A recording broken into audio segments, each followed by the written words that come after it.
Chapter 225. In this era, Longyu was not yet a barren desert. There were green mountains and clear waters everywhere, and the vegetation was lush. However, it was sparsely populated. Often, one would walk 100 li without seeing a single chimney smoke. Only wild beasts roamed the jungles and grasslands. Even when one reached the outskirts of Huangshui, if it weren't for the lofty city in the distance and the cattle and sheep grazing on the grasslands in front of it, it would have been difficult to feel any human presence. But once one entered the crude city gate made of yellow mud and gravel, the scene in Huangshui City was completely different. Inside Huangshui City, there were carriages and horses, and people were everywhere. The shops were like forests, and the people were abundant. Although this place could not compare to the prosperity of Luoyang, the more prosperous provinces and counties they had passed through before entering the Guangzhou after leaving Luoyang were not necessarily much livelier than this place. Huangshui was an important place for trade between the western regions and the central plains, so it was abundant with goods and people. Of course, what was different from the provinces and counties of the central plains was that there were fewer people wearing silk and satin. The streets were filled with the figures of Tubo, Turks, and Hu people from even further west. It was like an international metropolis. Further from Huangshui was the city of Shanzhou, where Heishui Changji had originally been stationed. Although Duo was not a well-known figure in Shanzhou, it was hard to guarantee that no one there would recognize her. Thus, after discussing it with her, Yang Fan decided to let her live in Huangshui, which was relatively close to Shanzhou. In Yang Fan's view, how a woman would survive with a child was a major problem. He had once discussed this with Duo, but Duo was very optimistic.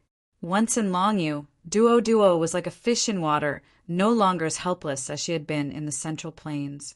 She told Yang Fan that in Longyu, women could engage in more professions than women in the Central Plains. They could work in all kinds of shops and workshops, and earn enough grain to feed the two of them. There was no problem, so Yang Fan could only let her be. In Huangshui City, row upon row of houses lined up on both sides of the main road. There were wine shops, foot shops, butcher shops, temples, public houses, and everything that one could think of. Medical halls, medicine shops, cart repair, fortune-telling, shaving, plastic surgery, and other trades were all flourishing. Inside the shops, there were all kinds of expensive and cheap goods, such as silk and satin, jewelry and spices, silk and porcelain. The shops were bustling with pedestrians and merchants. More than a dozen knights were escorting 3 large carriages, moving slowly among them. Shinmu said to Yang Fan, "Are you going to see your people first? Or are you going to settle Miss Duo down first?" Shinmu had revealed many secrets to Yang Fan. Although Yang Fan still did not reveal the true identity of Miss Duo and the baby she was carrying, it was not good for him to completely conceal it from Shinmu. Therefore, he had already briefly explained to Shinmu that Duo was a girl whose hometown was originally in the western region. This time he was helping her return to her hometown, and at the same time concealing his own identity. It was killing 2 birds with 1 stone, and he did not have any personal feelings for her. Yang Fan thought for a moment and said, "It's better to settle Miss Duo down first. You also said that Longyu is full of Tubo spies and spies. I have just arrived at Huangshui. If I go to see those people immediately, it will be hard to avoid attracting attention. Moreover, it will be inconvenient to bring a woman and a child with me." Shinmu nodded and said, "That's true. Do you need my help?" Yang Fan thought for a moment, then shook his head and said, "No need. This is a gathering place for merchants from the north and the south. There are many places to rent and buy. There won't be any problem." Shinmu nodded and looked out of the window. On the main street, there were merchants doing business, officials riding horses, peddlers peddling their wares, families riding carriages and ox carts, barbarians pulling camels from the western regions, people of different ethnic groups wearing strange clothes, monks carrying baskets on their backs, porters pushing wheelbarrows, and disabled old men begging by the roadside. There were all kinds of people on the street. Who knew which one of them was a Tubo spy? Shinmu turned his head to Yang Fan and said, "If you and I part here, it will be very inconvenient. The Huangshui tycoon Yen Jinhao has already prepared a banquet to entertain me. Why don't you come with me? When the banquet is over, my carriage will leave from the main entrance. You and Miss Duo can ride the same carriage and leave from the side entrance. It will be easier to conceal your tracks this way." Yang Fan nodded his head in agreement. At this time, a man was limping out of a medicine shop on the roadside. This man was wearing a robe with a lapel around his waist. His right arm was supported by a wooden walking stick. His left hand was carrying several bags of medicinal herbs. He was walking slowly, looking extremely distressed. If Yang Fan could walk face to face with him, he would definitely recognize this man as his colleague, the 100 Horsemen Imperial Bodyguard Zhang Shidong. Unfortunately, they were going in the same direction. The curtains were rolled up. Yang Fan was sitting in the carriage. He could only see the back of a man limping like a stray dog. He would never have thought that this man was actually his own comrade. The carriage rumbled past Zhang Shidong's side. Zhang Shidong carried his wooden stick and limped along. When he was tired, he stopped and wiped the sweat off his forehead. Looking at the bright sun in the sky, he sighed deeply and said to himself, "It's easy to dodge a spear in the open, but hard to guard against an arrow in the dark. I'm the 100 Horsemen Imperial Bodyguard, but I actually fell into the hands of a group of small thieves. AI, how can there be so many strong people in Longyu? The weather is so hot. I don't know if Tian Yan's injury will recover. Yu Zichin's group still hasn't arrived. Yang Fan, who is acting alone, is most likely in danger. There are only the two of us left. How can we complete the mission that the general has entrusted to us?"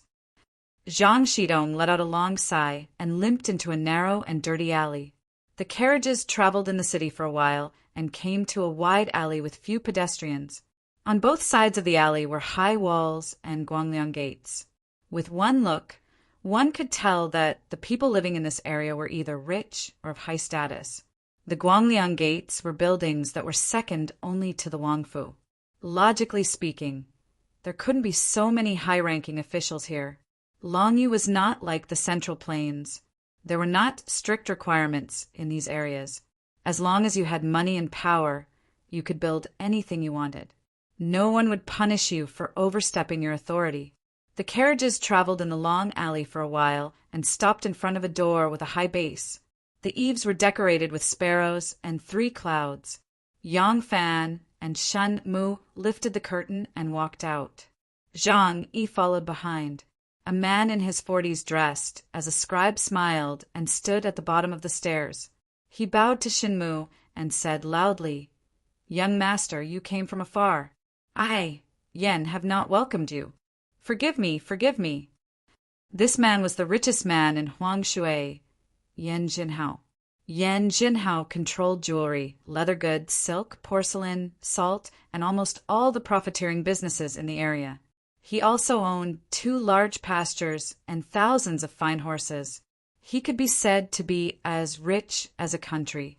A few years ago, he was only one of the 4 great tycoons of Huangshui.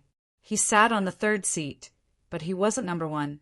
Now he was able to suppress the other heroes of Huangshui. The reason was that he had the support of Shenmu.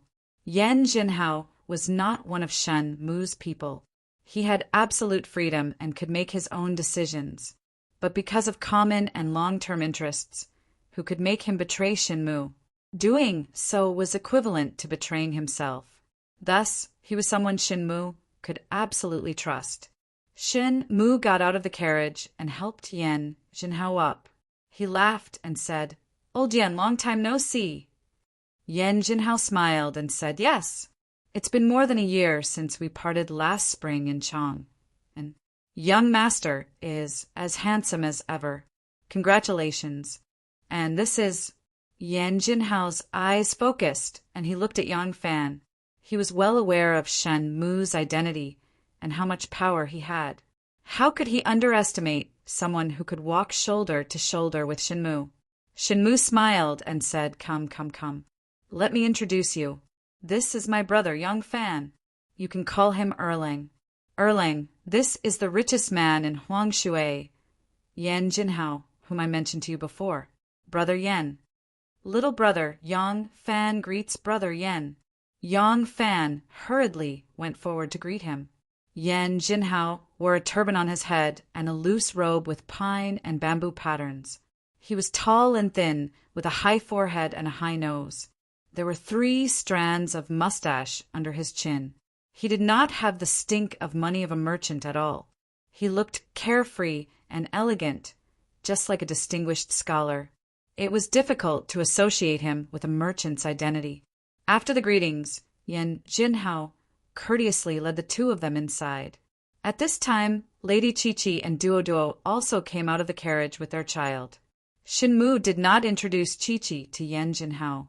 After all, the identity of the eldest daughter of the Li family was too illustrious. She was an unmarried young lady, but she had followed him thousands of miles to Longyu. It was difficult to explain to a man and a woman alone. Yan Jinhao also had business dealings with the Li family. His jewelry business was with the Li family. It would be a little awkward for him to know that this lady was the pearl of the Li family. Yan Jinhao was a little surprised to see 2 women come out of the carriage. One of them was even carrying a child, but he knew that Shenmu was a playboy. Since Shenmu did not point it out, he did not ask. He only quietly instructed the steward to quickly inform the lady of the residence. Yan Jinhao led the guests into the mansion. They passed the front hall, the main hall, a few winding corridors, and a few houses before arriving at the back garden. They entered a moon door with vines and flowers hanging on it. There was a small winding stone path in the middle that led to a secluded place. To be able to build such a garden in Longyu, one must have put in a lot of effort. Just from this, it was enough to show the wealth of the Yan family. At the end of the winding path, a wide open space appeared in front of them. There was a pond about the size of an acre, rippling with light. A red pavilion with carved pillars was facing the water. The side, facing the ground, was open, while the other 3 sides had windows. It was summer now, and the windows were open. The wind blew in from all directions, and it was very cool. In front of the pavilion, there was a woman with 2 maids waiting respectfully. When she saw the guests, she smiled and went forward to welcome them. This woman was Yan Jinhao's legal wife, Lady Gong. Her maiden name was Nianqi. She was also from a prestigious family in the western region. Although she was around 30 years old, she had a clear and fair face without makeup. Her facial features were elegant and elegant. She looked like a person in her 20s. It was funny that the people of the Central Plains liked to wear Hu clothing. Longyu was the closest to the Hu people, but the local people liked to wear Han clothing. Lady Gong wore a floral, narrow-sleeved jacket with a lotus leaf skirt tied around her waist. She wore a plain robe on the outside. Her glossy black hair was tied up in a peony bun. Other than a jade hairpin in the bun, there were no other pearls or jade ornaments. She looked very simple and elegant. This style of dressing was not luxurious, but graceful.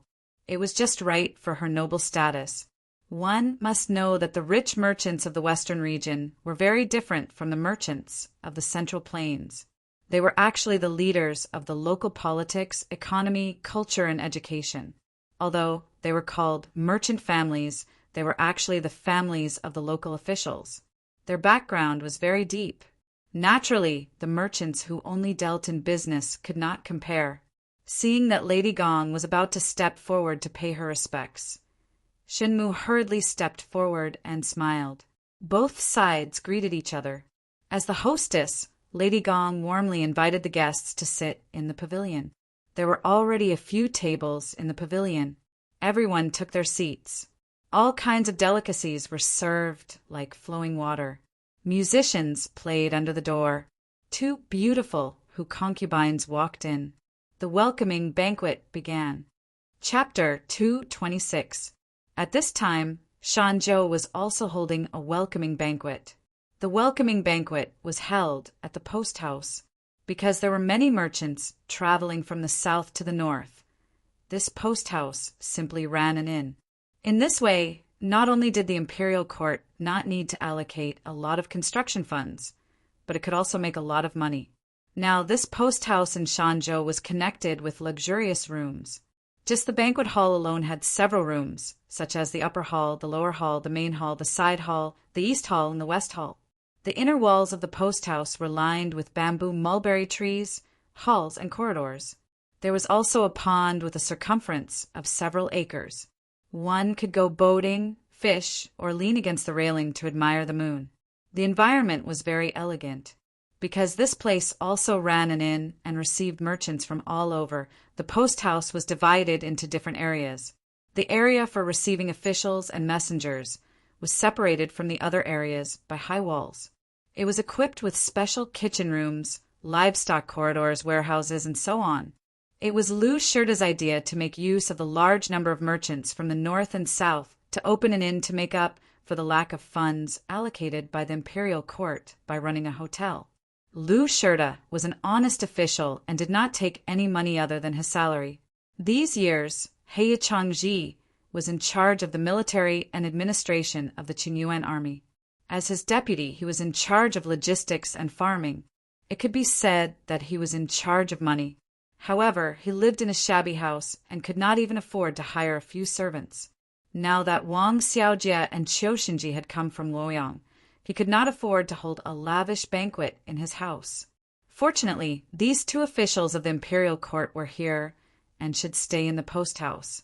The post house would be responsible for their food and accommodation, so it was reasonable for Lu Shirda to host a banquet here. In fact, Lu Shirda still benefited from them. Otherwise, as a local chief officer, there was no reason for this General Lu to go to the post house for receiving officials to eat. Lu Shirda was the same age as Di Renjie. He was also an old man with a head full of gray hair. He was 8 feet tall, had a square mouth, and a plump body. In fact, he was a man of great self-restraint and magnanimity. The idiom, dry one's face after spitting, came from Lu Shirda. One of Lu Shirda's legs was a little disabled. When he was young, he fought in the army, and his right leg was cut by an enemy's hook. Although he recovered later, his leg was a little inconvenient to move. In addition, he was old and fat, so when he welcomed Qiu Shinji and Wang Xiaojie into the inn, the two of them had to slow down in order to walk with him. Wang Xiaojie was also a general of the border army and was an old acquaintance of Lu Shirda. In terms of seniority, he was much younger than Lu Shirda. Seeing that Lu Shirda was having difficulty walking, he hurried forward to help him. Lu Shirda smiled and said, "This old man is old. I'll have to trouble General Wang." Wang Xiaojie said respectfully, "Duke Lu is too polite. Duke Lu has been guarding the western border and has worked hard. As a junior, it is only right for me to do so." Qiu Shinji, who was walking on the other side, glanced at Lu Shirda and said lightly, "Lord Lu has been farming in the western regions for more than 10 years and has stored tens of thousands of bushels of grain, so that the soldiers in the border towns have enough grain. Not only did he avoid the pain of transporting grain for the imperial court, but he also saved a lot of money and grain for the imperial court. His Majesty is also very approving of this." Qiu Shinji's words seemed to be a compliment, but in fact he was hinting that Lu Shirda was just a petty official who was good at farming and had no achievements in military affairs. The border of the western regions was an important place. No matter what your strengths were, they would ultimately be in military affairs. If you had no achievements in military affairs, how could you be qualified to be the commander of an army? And at this moment, Lu Shirda was acting for He Changji as the Qingyuan army's administrator and chief of the army. Lu Shirda heard Qiu Shinji's implied meaning, but he only smiled faintly and did not explain. On the contrary, Wang Xiaojie felt that it was unfair for him and said on the side, "General Qiu's words are wrong. Since the first year of Yongchun, Duke Lu has led troops to fight against the Tubo and won 8 battles and dominated the western border. Later, because He Changji became the Qingyuan army's administrator, Duke Lu became the deputy and was in charge of the military supplies, so he rarely had the opportunity to go to war. Qiu Shinji chuckled and glanced at Lu Shirda's fat body and stiff legs. He laughed and said in a joking tone, "Fortunately, Duke Lu has not led troops to war since then. Otherwise, this lifetime of fame, haha." Wang Xiaojia said angrily, "The martial arts of a general is the ability to devise strategies and mobilize the three armies. Could it be that, in General Qiu's eyes, the commander-in-chief of an army relies on personal bravery in battle? Duke Lu has won 8 battles in the western regions. I wonder if you, General Qiu, have fought against the Tubo and the Turks?" Lu Shirda pressed down Wang Xiaojia's hand and coughed, saying, "The banquet will be held in this hall. Since the 2 generals are here on a secret edict, it is not appropriate to announce it to the public." So this old man did not inform the other generals. Today, only this old man is here to welcome the 2 generals. I hope the 2 generals will not mind the cold atmosphere. Haha, please come in. This time, Qiu Shinji and Wang Xiaojia were actually sent by Wu Zetian to find out the situation. Wu Zetian sent 2 groups of people. One group was Qiu Shinji and Wang Xiaojia, who rushed to Longyu to understand the actual situation of the Tang dynasty's military strength, combat power, deployment, provisions, equipment, and other aspects of the actual situation. The other group was sent to investigate the military strength, equipment, roads, fortresses, tribes, and conflicts between the various tribes in the area controlled by the Tubo with the cooperation of the local scouts. This was to act according to the situation and sow discord. This was the so-called knowing one's enemy. It was necessary to use military force, but it was impossible to defeat the Turks and Tubo in the Longyu area with military force, which was superior to the Tang dynasty. Whether it was the previous dynasty's Yangjian or the current dynasty's Li Shimin, they were able to achieve brilliant results in the western regions because they cleverly made use of the internal conflicts of the foreign tribes and finally used military force to achieve great victories. This was the best military strategy. On the other hand, Wu Zetian had sent out troops to conquer the Tubo Empire several times, but she had always met them head-on with force. In the end, the Great Tang Empire had exhausted all of its troops, while the Great Tang Empire had been waiting for its exhausted troops. Their battle prowess was not inferior to that of the Great Tang Empire at all. This time, Wu Zetian learned from the painful experience and decided to imitate the method used by Yang Jian and Li Shimin. On the point of sending troops, Qiu Shinji and Wu Zetian had the same goal, because he wanted to seize the opportunity to seize the military power of Longyu. At the same time, he was worried that the series of defeats in the past, coupled with the opposition of Di Renjie and other important officials in the court, would force Wu Zetian to send troops due to internal pressure and fear of another failure. So he planned to create a conflict in Longyu. He wanted to give the Tubo or Turks a chance to continue to the east, occupy an important Tang town, create a bloody case, and arouse the indignation of court, so that it would be inevitable to send troops to the western regions.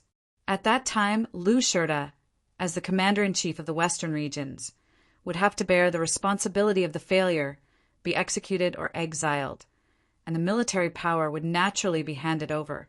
Before that, he still had to use Lu Shirda and obtain Lu Shirda's trust until this scapegoat completed his mission. After all, Lu Shirda was the one who had to take the blame, so it wasn't good for him to become enemies with Lu Shirda before that. Thinking of this, Qiu Shinji quickly changed his tone and said, "General Wang, why do you say so? I was just joking with Lu Shirda. Duke Lu's military skills are divine, and I also admire you very much." Qiu Shinji said, attentively holding the other side of Lu Shirda, and said with a smile, "Duke Lu, please." In a pavilion by the water, music was pleasing to the ears. 2 dazzling Persian beauties danced gracefully in front of the hall. Their exotic dance was captivating. Their graceful and alluring bodies constantly transformed into soft and graceful curves. Not only were the men unable to take their eyes off them, but even Duo and Chi-Chi were amazed by them. Little Chi was lying in Dwadwa's arms, staring with her big black eyes, seemingly stunned. The two dancers had Persian beards, brown eyes, high noses, and snow-white skin. Their facial features were beautiful and charming, and they were very moving. Shinmu nodded repeatedly. Yan Jinhao stroked his beard and said with a smile, "These two beauties were bought from an Arab merchant 2 months ago. They are very beautiful, and their bodies are enchanting. They are especially good at singing and dancing, and they are very tactful. Young master has come from afar, and the journey is lonely. I will send them to young master to serve on the pillow, grind ink, and sing songs to relieve your boredom." "Ha! Old Yan, you are too polite. Then I won't be polite." Shenmu laughed, and just as he accepted the gifts, he suddenly felt 2 sharp gazes shoot toward him. Shinmu was alarmed, and only then did he remember that he had brought a vinegar jar with him.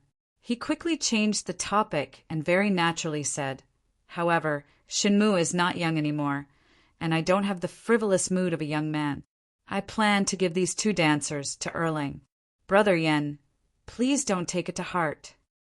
Yan Jinhao smiled and said, "Since they have already been given to young master, it is naturally up to young master to decide." Yang Fan was greatly embarrassed. These 2 beautiful and enchanting Persian beauties were indeed very beautiful. As a man, Yang Fan could not take his eyes off their dance, but he was not at all used to giving women away like they were goods. Besides, he had come to the western regions on official business. What was the big deal about taking 2 beauties back? Yang Fan hurriedly waved his hand and said, "No, no, Brother Shin should keep them for yourself." Shinmu was stared at by Miss Chi-Chi's murderous eyes and did not dare to accept these 2 troublemakers. Even though he felt the pinch, he still laughed and said, "Since you call me brother, don't reject my brother's gifts." Yang Fan said, "No, no, no." He turned to look at Zhang Yi and immediately said, "Brother Zhang and I feel like old friends. This is our first meeting, and I do not have any presentable gifts to offer. Since that is the case, I will present these 2 dancers to Brother Zhang." Zhang Yi did not expect such good fortune to fall into his lap. Upon hearing this, his spirits rose and he laughed and said, "If that is the case, then I am ashamed to accept it. Ha ha ha! Although this is the first time I have met Erlang, we are indeed compatible. From now on, you and I are brothers. Brothers! Ha ha!" After the banquet, all kinds of drinks, dried fruits, and candied fruits were served. Everyone either sat or walked around, chatting with each other. Shinmu gave Yan Jinhao a look, and the 2 of them slowly walked side by side along the pool. Yan Jinhao and Shinmu strolled along the lake. On the surface of the lake, a few couples of mandarin ducks swam leisurely. Yan Jinhao told Shinmu in detail. When they walked 3 rounds around the lake and returned to the pavilion, Yan Jinhao was already at the end of his story. "Young master, don't worry. The first batch of rations has been safely delivered." Shinmu nodded his head and said, "Rations, weapons, and armors must be provided in a timely manner. In order to contain the Turks and Tubo, it is not enough to rely on the army of the imperial court. Even if the imperial court were to pay a heavy price and innumerable amounts of rations, they might not be able to suppress their development. Moreover, Longyu is a long and narrow line. The Turks are in the south and the Turks are in the north. One south and the other north, they are keeping us in check. The border line is long and they can attack us at any time. This is also one of the reasons why they are able to succeed so many times and become so arrogant. If we can create some internal strife in one of the factions, we can focus on the other. After defeating one, we can deal with the other. This will make things easier. Supporting the Western Turks is a good idea. Their roots are also in the Turks. By supporting them, they can fight with the Eastern Turks for territory, tribes, and war. There's no lack of wise men in the imperial court. They will not let go of this good opportunity and can focus on dealing with the other ferocious tiger." Yan Jinhao nodded his head repeatedly, saying, "Young master is thinking of the long term and has a grand plan. I understand. You don't have to worry about me. I will definitely provide you with the necessary supplies. Shinmu nodded his head, saying, If that is the case, I can rest assured. I still have some matters to attend to in Longyu, and these matters have nothing to do with you. You are a merchant, and as long as you can handle these matters well, it will be the greatest help to me. Yan Jinhao laughed. Young master can rest assured. After they finished talking about the main topic, both of them relaxed. Yan Jinhao joked, I remember that last year in Chang, and you were a frequent guest at the brothel, snuggling up to the beauties and living a carefree life. I bought these 2 courtesans at a high price and have never touched them before. I was planning to give them to young master as a gift for your birthday celebration. Why did young master change his mind? Shenmu grumbled, You are still talking. You can give them away, but you have to do it in such a grand manner. You want me to do it in front of 7. AI, how can I accept them? Yan Jinhao was enlightened and said, Could it be that young master does not want to offend one of the 2 ladies? Let me guess, it should be that noble and elegant lady in a light blue dress? Shinmu did not speak and only pretended to be distressed. Yan Jinhao said with a smile, Young master is really like the stars shining in the sky. That lady is really not bad. I did not think this through. I thought she was just an ordinary lady by your side. I did not expect her to have such a great background.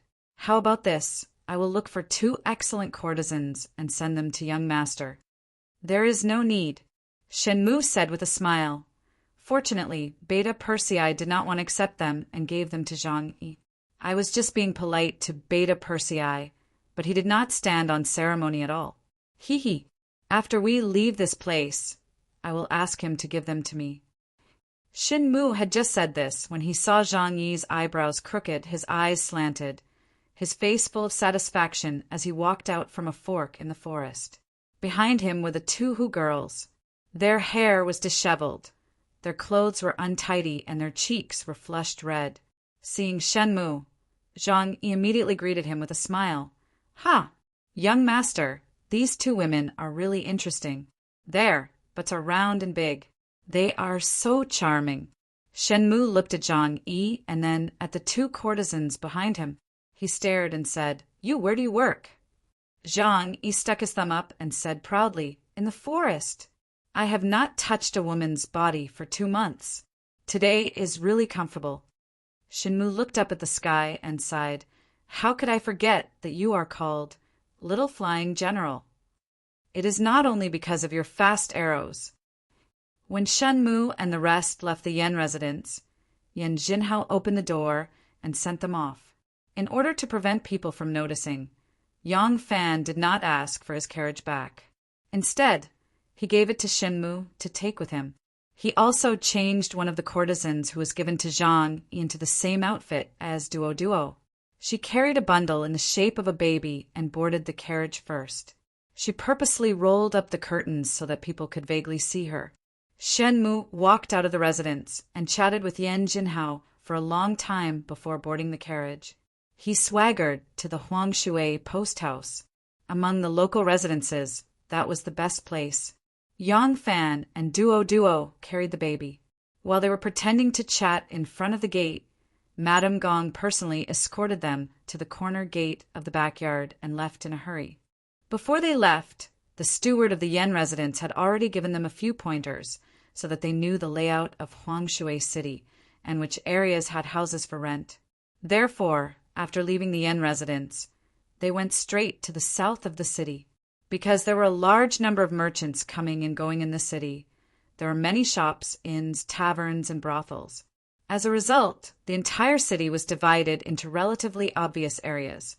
The east side of the city was where the civil and military officials and the mansions of the rich and powerful merchants gathered. The west side of the city was where all kinds of shops and businesses gathered. The north side of the city was dominated by all kinds of entertainment venues. The south side of the city was where the local residents gathered. Therefore, if they wanted to rent a long-term residence, it was easiest to find it in the south side of the city. Duo carried the baby and followed behind Yang Fan. She blindly followed his every step like a little wife. From the east side of the city, they directly turned to the south side of the city. Along the way, they inquired about the information of the local people's houses for rent and sale. They entered the first alley in the south of the city that separated the cross street. Inside the alley, in a house with 2 courtyards, a young man wearing only a pair of jeans, his entire body tanned and extremely sturdy, was currently chopping firewood under a tree. There were deep traces of a pile of firewood by the wall, but other than the firewood at the bottom that was old, the firewood stacked high above was freshly chopped. In front of the pile of firewood was a flat bluestone. The young man held an axe in one hand and erected a wooden stake. With a swish of the axe, he cleanly chopped the wooden stake into 2 halves. It seemed that the chopped firewood by the wall was the result of his labor today. The firewood was still fresh, but when he chopped firewood, it was still accurate, steady, fast, and powerful. His arms really did have some arm strength. There was a stool under the shade of the tree. A woman in her 40s, wearing a beige long dress that was half new but not old, sat on the stool with one leg crossed. She scolded him, "Look at you. You're not young anymore. How can you not even know how to go on a blind date? Ha! When you were a spy, you were so capable. You could pretend to be a dragon and a tiger like a tiger. But when you see a girl's parents, you're so clumsy. You can't even fart with 3 sticks." The young man didn't say a word. He just kept chopping firewood. The woman was annoyed and said angrily, "Did you hear what I said? You only know how to chop firewood. Every time you go out and come back, you chop a wall of firewood for me. No matter how much firewood you chop, I'm still living alone at home. I don't have a daughter-in-law, not to mention a grandson. When I see other people's children, I'm very curious. I say, Sheiji, although our Gao family has declined, you're still a descendant of the Goguryeo royal family. If you can't even find a wife, won't our Gao family have no descendants? Pa!" Another 2 pieces of firewood fell to the ground. The young man helplessly turned around and said, "Mother, look at what you're saying. I'm only in my 20s. Why are you worried about having no descendants?" The woman said angrily, "You blockhead.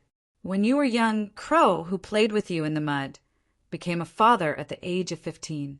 Now his 4th daughter can call him father. You're already in your 20s. Don't you think it's too late? You don't even know how to go on a blind date. If you only know how to chop firewood, do you think your wife and child will come looking for you?" Just as the woman said this, the door knocker knocked a few times. A clear girl's voice came from outside the door. She asked, "Excuse me, is there anyone in the house?" The woman glared at her son. She got up and opened the door. She saw a pretty girl with big eyes and handsome eyebrows. She was holding a child in her arms. She stood under the door and asked, "Auntie, do you have a house to rent or sell?" The woman looked her up and down. She hesitated and said, "There is an empty house. We can rent or sell it." "Miss you," Duo heard her words and happily turned around. She called out to someone in the distance, "Second brother, don't look anymore. This family has a house to rent or sell." Hearing the call, Yang Fan, who was asking at the door of another house, immediately ran over. The woman looked at them and asked, "Are you husband and wife?" There were some married women in the Longxi area who called their Langjun brother. Therefore, the woman was not sure about their relationship. Yang Fan smiled and said, "Auntie, you misunderstood. This girl is my sworn sister. I'm here to accompany her to find a place to live." The woman said, "Oh." She opened the door and said, "Come in and talk." When Yang Fan and Duo entered the courtyard, they saw a strong man with braided hair. His upper body was bare, and he held a sharp axe in his hand. He stood there and coldly sized them up. The young man was quiet, but the woman was talkative. She pulled the 2 to sit in the courtyard and started chatting with them. The woman was Mrs. Pooh, and the young man was her only son. His name was Gaoshi Chicken. The mother and son lived in a house with 2 entrances and 2 back entrances. The house was not an exquisite mansion. It was the most common type of house in the area. The roof was made of yellow mud mixed with grass, and it was covered with a thin layer of tiles. Because there were only the two of them and their son was not home often, they wanted to rent or sell the house in the back so that it would not be empty. If the house in the back was sold, the buyer would only need to build a wall between the two houses and open a door in the original back wall. They could enter and exit through another alley without much work. This was originally Mrs. Pooh's idea of selling the house, but she changed her mind when she heard the pretty girl's identity. It turned out that on the way here, Yang Fan had discussed it with Duo and felt that it wasn't suitable for her to live here as a married woman. After all, she still had to get married. Moreover, she was actually unmarried and had no children. As time passed, the neighbors in the neighborhood would inevitably notice it and inevitably arouse suspicions. What happened in Luoyang would not spread so far. Besides, Wu Yi did not even know that the person he was looking for had already given birth. It was better for her to choose a place to live as an unmarried woman, making it easier for her to start her own life. As for the child, he would say that he was the son of her eldest brother. Her brother and sister-in-law had been killed by bandits, and she and the child had been rescued by Yang Fan. Duo thought that this was reasonable and agreed to his arrangement. Mrs. Pooh, who was suffering from her son's inability to find a wife, heard of Duoduo's background and felt sympathetic tears. She suddenly thought of her son who could not find a wife. She looked at Duo again and felt like an old woman looking at her daughter-in-law. The more she looked at her, the more she liked her. Mrs. Pooh immediately said enthusiastically, "Is that so? What a poor girl. Then you can stay here with me. It's just a rundown house. Just give me a few coins. You're a girl with a child. In my opinion, there's no need to build a wall in the middle or open another door. We can live in the front and back courtyards and look after each other." Yang Fan looked worriedly at the silent youth and asked, "Auntie, are there only the two of you at home? Is your son unmarried?" Mrs. Pooh clapped her hands and laughed. "Yes, you don't have to worry about this. We are a family of our own. My son is especially honest. Also, he is a soldier and works under Ambassador Liu. He won't do anything illegal." Oh, Yang Fan didn't quite believe her. Mrs. Pooh panicked and ran into the inner room to retrieve her son's uniform and badge. She placed it in front of Yang Fan so he could see it clearly. She said, "Look, it's right. If it weren't for the fact that my son is a soldier and is often away from home, I wouldn't have sold the house in the back. Warrior, don't worry. We've been living here for dozens of years, and we obey the law. How would we dare to do anything that goes against the rules? This old woman and this daughter of mine are very congenial, so let her stay here. This old woman is usually alone at home, and it's boring. At least we'll have a companion." As Mrs. Pooh spoke, she seemed to be afraid that her son's fierce look would scare the girl away. She glared at him and said, "I'm talking to someone here. What are you listening for? Go and chop the firewood." Koshek Chicken's chiseled face was expressionless. After being reprimanded by his mother, he didn't make a sound. He just silently picked up his axe and turned to chop the firewood. Mrs. Pooh chuckled and said to Duo politely, "Miss, what do you think?" Yang Fan also cast an inquiring glance at Duo. Miss Duo looked at the benevolent-looking Pooh-sher, then turned her head to look at the kosher chicken who was busy chopping firewood in the yard. She did not feel that this taciturn and seemingly fierce young man was dangerous. Instead, she felt that he was steady and reliable, so she nodded to Yang Fan. Yang Fan smiled and said, "Good. If that's the case, Duo, you and Auntie Pooh will be neighbors from now on." When Yang Fan left the Gao family, Duo carried the child and accompanied by Mrs. Pooh to the alley. When Yang Fan asked her to go back again, Duo suddenly handed the child to Mrs. Pooh and knelt down. She kowtowed to Yang Fan 3 times, tears streaming down her face. Strolling along the long street, thinking of this scene, Yang Fan couldn't help but sigh. At the same time, he felt a sense of relief. No matter what, all of this was over for now. He would never forget the great mother who was buried alone under the 7th grain cellar of Song City in Luoyang. Chun and if she was still in heaven and saw her son safely return to his hometown, she would probably be smiling in the underworld. The trip to Longyu was over. Next, it was time for him to fight for his goal. Chapter 2:27. This was a dirty, smelly, and chaotic alley. When Yang Fan was still far away from the alley, he could already smell an unpleasant smell. This smell was a mixture of all kinds of foul smells. It was impossible to accurately describe it, but one could feel that when this smell rushed into one's nose, it would immediately make one feel suffocated, and even breathing would become difficult. However, it was this smelly alley that was actually bustling with people coming and going. This was an alley in the commercial district of West City. At the entrance of the alley was a half-collapsed courtyard wall of a family. At the foot of the wall were a few beggars, half sitting and half sitting. Even though it was a scorching summer day, they were wrapped in leather robes that had lost all their fur and were now shiny. People walked around them, not even glancing at them. In front of them, there were only a few coins or half-eaten bread in the broken pots.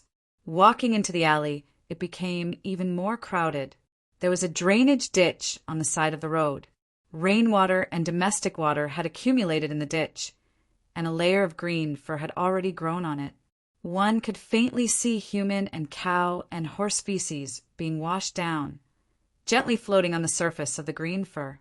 This alley was a place where all kinds of fur, animal bones, and other grassland products were wholesale and retail. The fur and animal bones sold here were goods that had not been processed in any way. The fur had not been washed or tanned. The whole cowhide and sheepskin were hard and flat, all piled up together, emitting an unpleasant smell. However, after these things were processed and sold to the Central Plains, they could be made dozens or even hundreds of times more profitable. Therefore, some rich merchants who traded in silk and satins did not mind the overwhelming stench here at all. They would personally come to see the goods, negotiate the price, and finally load the goods that they were satisfied with into their carriages before leaving excitedly. As Yang Fan walked down the street, in order not to attract attention, he also bought a wolfskin mattress.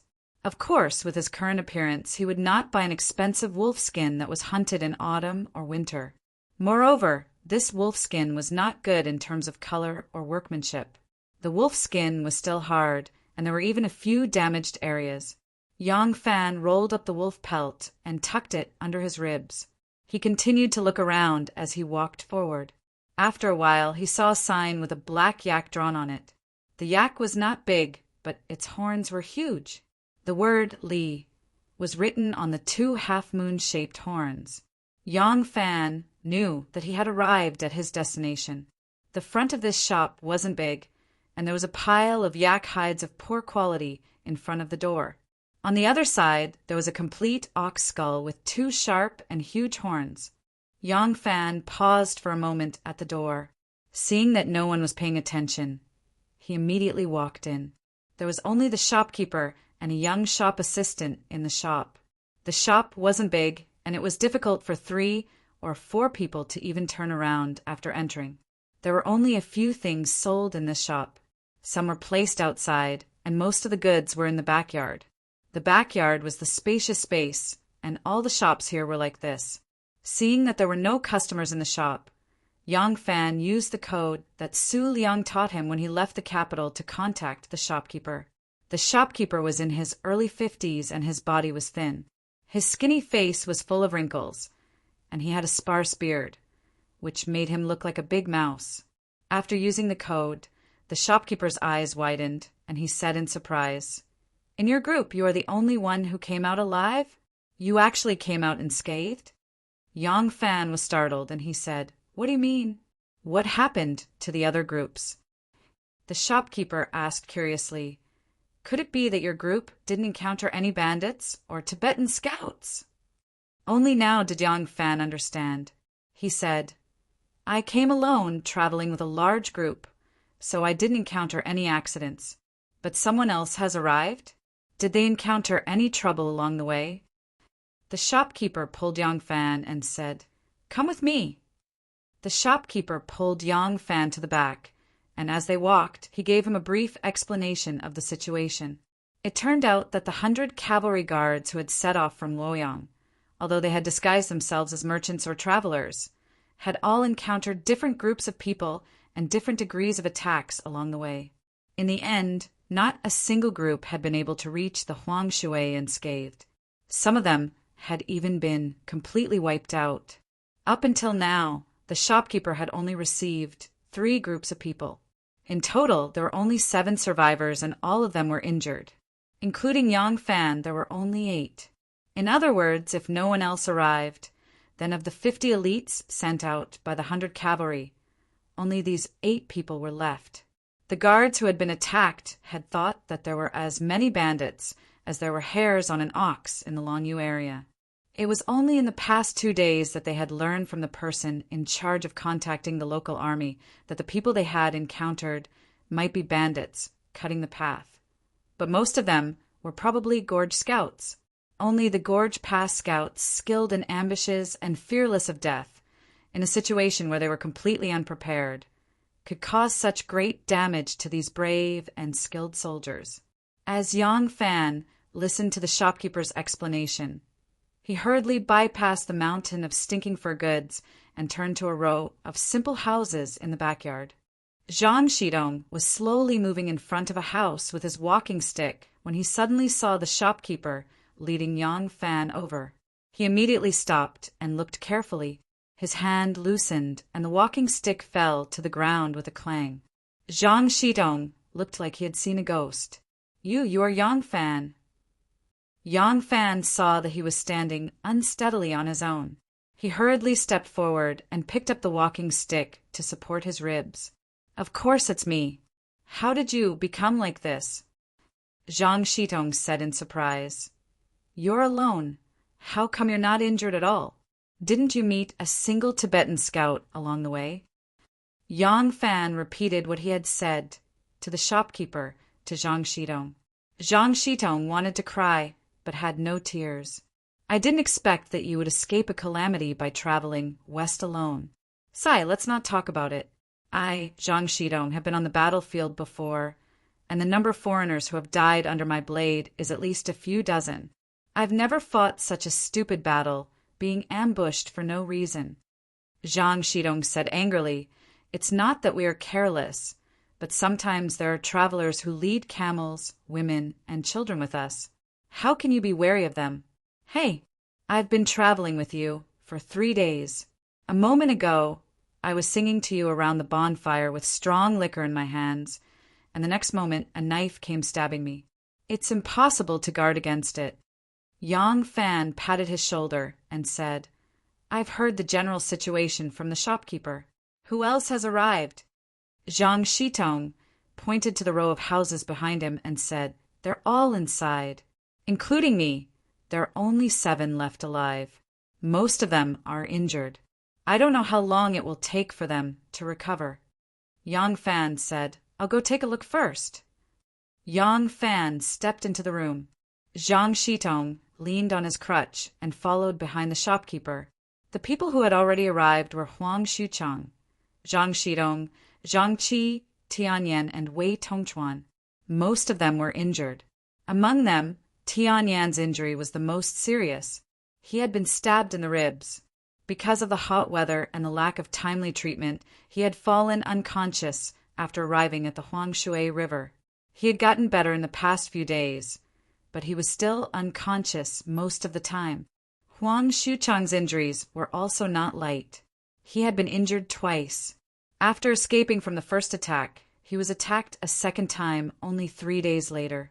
They killed their way all the way to the Huangshui River. The draftsmen from the Ministry of Works they had been ordered to protect had also been killed on the way. Huang Xuchang was the captain and the person in charge of this mission. He had great responsibilities. These days he had been angry, and his mouth was full of blisters. Yang Fan comforted him. "Captain Huang, don't blame yourself too much. You're a warrior who charges and breaks through enemy lines. You're not good at scouting." Huang Xuchang said dejectedly, "Don't comfort me. That's not a reason at all. Even those crude and barbaric Tibetans can be as cunning as foxes. Why can't we be good scouts?" "I was too careless." Yang Fan asked, "Did you inform the Huyuan army to capture those scouts?" The shopkeeper said, "That's too difficult. They usually mix in with all walks of life, just like the common people. How can we tell who is the real scout? There are many foreigners here, and there's no lack of good people among them. We can't capture them all, can we? Besides, not all the scouts in the Tongxia are Tibetans." Yang Fan said, "Of course we can't find all the scouts, but it's not completely useless. Just now, Captain Huang said that, along the way, they killed many people who attacked them, including our brothers who were completely wiped out. I don't believe that the other side didn't suffer any casualties. Since those Tibetan scouts have legitimate identities, they must have an explanation for their sudden death, right?" The shopkeeper's eyes lit up, "You mean?" Yang Fan said, "If they want to hide here for a long time, it's not possible for those who died to come up with an excuse to go out. It's also not easy to hide from the neighbors that they died of a sudden illness. The best excuse is that they met the horse thieves when they were out grazing. Also, they don't need anyone to ask, they will spread the news themselves." So the shopkeeper continued, "So, as long as we investigate the recent deaths of the bandits in the various prefectures, counties, and tribes in Longyu, we will be able to find the spies." Yang Fan said, "That's right." Zhang Shidong said, leaning on his walking stick, "But there might be people who really died from bandits." Yang Fan said, "I know, so we still have to investigate. He would definitely be able to find some of them. These spies had to be found one by one. He couldn't just let them run wild in Longyu. I think it's because of this reason that they always try to snatch the corpses back. They don't want to expose a group of people just because of a corpse. But as long as they make a move, there will be casualties. This method can be used by the local authorities often. In the future, there will be fewer Tibetan scouts attacking our soldiers." Huang Xuchang slapped his forehead. "That's right. Why didn't I think of this?" Huang Xuchang gave Yang Fan a thumbs up and sincerely said, "This is a really good idea. I've always looked down on you. After being tricked by others, and after today's matter, I've finally accepted my defeat. A good brain is really more useful than a good body of martial arts." Yang Fan said with a smile, "Captain is too polite. I just thought of this idea by chance." "It's just that," Huang Xuchang said, "capturing the Tufan scouts is, in the end, of no help to our mission. Right now we have suffered heavy casualties.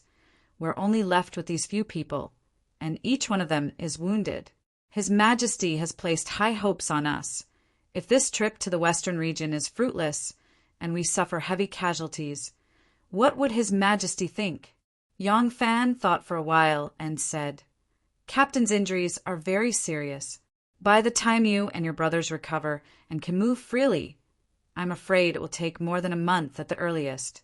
If we drag this out, it will be even harder to find information during autumn and winter. If Captain is trustworthy, then leave this mission to me." Huang Xuchang looked at Yang Fan in bewilderment and said, "You? Just you?" Chapter 228. Yang Fan said, "Of course, not only that. There are also the scouts from the Huyuan army helping me. I have thought about it. The reason we ended up like this after leaving Luoyang is because we are not familiar with Longyu. Even if we changed into the attire of the Longyu people, we would not be able to blend in quickly. The locals would be able to see the difference at a glance, which is why you were ambushed. I am only one person. If I blend in with the horse caravan that is used to Longyu, it will not be easy for others to see through me. Furthermore, it is not suitable for you to move in your current situation. Why don't I go alone, along with the scouts from the He-Yuan army? Maybe it will have a miraculous effect." This, Huang Xuchang was slightly hesitant. Yang Fan smiled slightly. Looking at the pitiful state of the 100 cavalry soldiers in the room, he said, "Everyone came west together. Some of our brothers have been slumbering in Longyu. It is not that the brothers here do not want to carry out the mission, but they do not have the strength to act. Our time is tight. If Yang Fan does not disappoint everyone and completes the mission, the credit will naturally belong to everyone. Yang Fan will not be greedy for credit alone. Hearing this, Huang Xuchang's black face turned red. He said angrily, "What nonsense are you talking about? Will I fight with you for credit? I am just worried that so many of us will be killed by the enemy. You are alone." Yang Fan said, "What is there to worry about? Someone has to do this. Since I am a soldier, how can I be afraid of death? We have so many brothers. Some are dead, some are injured, and some are dead. I am the only one who is still alive and kicking. If I don't go, who else can go? Can I be a coward?" Huang Xuchang looked at him for a long time. He sat up with difficulty and held Yang Fan's hand. He said emotionally, "Beta Persei, after you entered the 100 Cavalry, I, Old Huang, started to be picky and disliked you no matter how I looked at you. Old Huang was wrong. This matter concerns the honor of the 100 Cavalry. Now I will leave it to you." Yang Fan looked at this soldier who valued honor more than his life. He did not say anything and only nodded heavily. He then turned to the shopkeeper and said, "Have the local scouts who cooperated with us come here?" The shopkeeper replied, "Not yet. Only an officer in charge of this matter came by to deliver some necessary medicine and invited a doctor from the army to treat everyone. Because your trip here is an absolute secret, and you can't move for the time being due to your injuries, we haven't sent any scouts to coordinate with you yet." Yang Fan thought for a moment and said, "How about this? You inform them to send someone over tomorrow afternoon. We'll meet first and discuss our plan of action. Most of our people are injured, so there's no need for them to send the original number of scouts. However, the scouts must be elite. I want the most outstanding scouts here." The shop owner nodded and said, "All right, I'll inform them immediately." Yang Fan continued, "Captain Huang, brothers, stay here and recuperate. I'll come back to see you tomorrow." Huang Xuchang asked, "Aren't you going to stay here?" Yang Fan said, "It's easy for me to go alone. I won't attract too much attention wherever I go. The main reason why we were recognized the moment we arrived in Longyu is because we don't look like locals. I want to walk around and learn more about the customs here." Huang Xuchang nodded and said, "All right, then be careful." By the time Yang Fan left the leather shop, it was already late. It was already past the hottest period of the day, and it was almost dusk. The sun had already lost its power, and the wind that was blowing against his face had a trace of coolness. The people who were drowsy from the midday heat felt refreshed as they faced the wind. Yang Fan did not wander around aimlessly. In order to find his enemy, his experience of hiding in Luoyang for more than a year told him that there was no quick way to blend in with the locals in a place with different customs. Rather than wasting time on this, it was better to seek help from Shinmu. Although Shinmu was stationed in Chang, and he clearly had an enormous hidden force in Longyu, since they were already working together, how could he not make use of such a powerful person? Yang Fan carried the wolfskin mattress and asked around until he found the Huangshui courier station. More accurately, this was the Huangshui courier station. A courier station was a place set up by the imperial court to receive officials, couriers, and other public servants. Only a level lower than it was called a guest house. It was a place set up by the local government to receive officials and public servants who had connections. Next was a private inn. The Huangshui courier station was actually a collection of courier stations, goose houses, and inns, so it occupied a large area. Yang Fan rushed directly to the northwest corner of the Huangshui courier station, where the inn was located. The grade of the inn at the Huangshui courier station was no worse than the goose houses here. This was the most high-end inn in the city. Yang Fan wandered all the way from the west of the city. After confirming that no one was following him, he entered the inn with a bundle of wolf skin. The waiter in the inn saw him, dressed like this, and almost threw him out. Hearing that Yang Fan was looking for someone, the waiter doubtfully asked him to wait outside the door while he went in to report. In a short while, Zhang Yi ran out with his mouth wide open. There were a few red lipstick marks on his cheeks. It seemed that this little flying general, who had not tasted meat for months, was really greedy. He couldn't wait to have sex in the garden of the Yen family, and after checking into the inn, he enjoyed the bliss of having 2 wives. Although this little flying general was as cunning as a fox and as vicious as a wolf, his attitude toward people was very simple. If you are good to me, I will be good to you. If you treat me as a brother, it doesn't matter if I risk my life for you. Yang Fan had given him 2 enchanting and moving Persian beauties in a flash. This little flying general really treated Yang Fan as a brother. "Haha, Erlang, why are you here? I was thinking of looking for you to drink some other day. You came at the right time. Don't leave tonight. Let's drink to our heart's content." Zhang Yi went forward to hug Yang Fan and pulled him inside. The waiter saw that this ordinary person was really this rich guest's friend and couldn't help but secretly rejoice. "Haha, is that so?" When Shen Mu heard the reason for Yang Fan's visit, he couldn't help but laugh. "I originally didn't expect the soldiers from Luoyang to be able to find any special information. I originally wanted to help you in this aspect. This is also good. Throw away those people, and you are the only one. It will be more convenient for us to move around."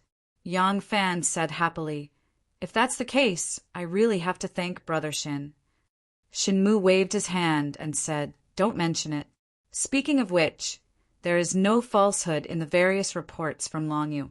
The Empress is just being paranoid by those scheming officials around her. That's why she can't trust anyone. The information I've gathered might be more detailed than what the military scouts have gathered, but that's all there is to it.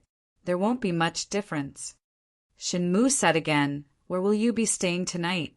If you can leave, why not stay here? Gathering information is a small matter. My people have been gathering information from various places in Longyu, so it's just a matter of convenience. You don't have to worry about this matter too much.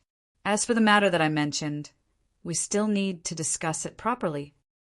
Yang Fan said with a smile, "I came here today with the intention of being an unwelcome guest. If you don't ask me to stay, I will not leave either."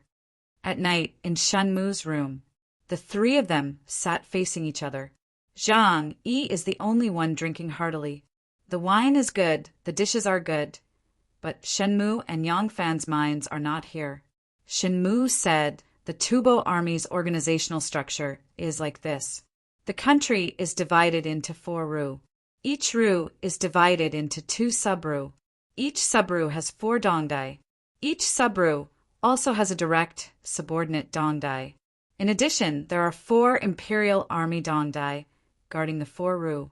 Each sub-ru has a marshal, a deputy general, and a judge. In total, there are more than 400,000 soldiers and horses. Their armors and weapons are highly skilled and can be forged into excellent weapons. We have already talked about their fighting strength. Next, we will talk about their weaknesses, and they are unavoidable weaknesses. Yang Fan's spirit was aroused, and he leaned forward slightly. Shin Mu said, "The Tubo are good at fighting, they dare to fight, and they are not afraid of death. This is not false, but they have a big problem. Our dynasty's soldiers and generals belong to the country. The soldiers and generals are not united. For example, the current Longyu general is Lu Shirda. If Lu Shirda is transferred to Liaodong tomorrow, and Qiushinji is appointed as the Longyu general, he can also command Longyu's hundreds of thousands of soldiers. But Lu Shirda, he single-handedly took up his post. When he goes to Liaodong, he can command Liaodong's hundreds of thousands of soldiers. This kind of situation is impossible for the Tubo." Shin Mu took a sip of wine and said, "The Tubo army has a big problem. This problem exists even in the elite troops of the Tubo headquarters, and that is the power of the general does not come from the top, but from the bottom."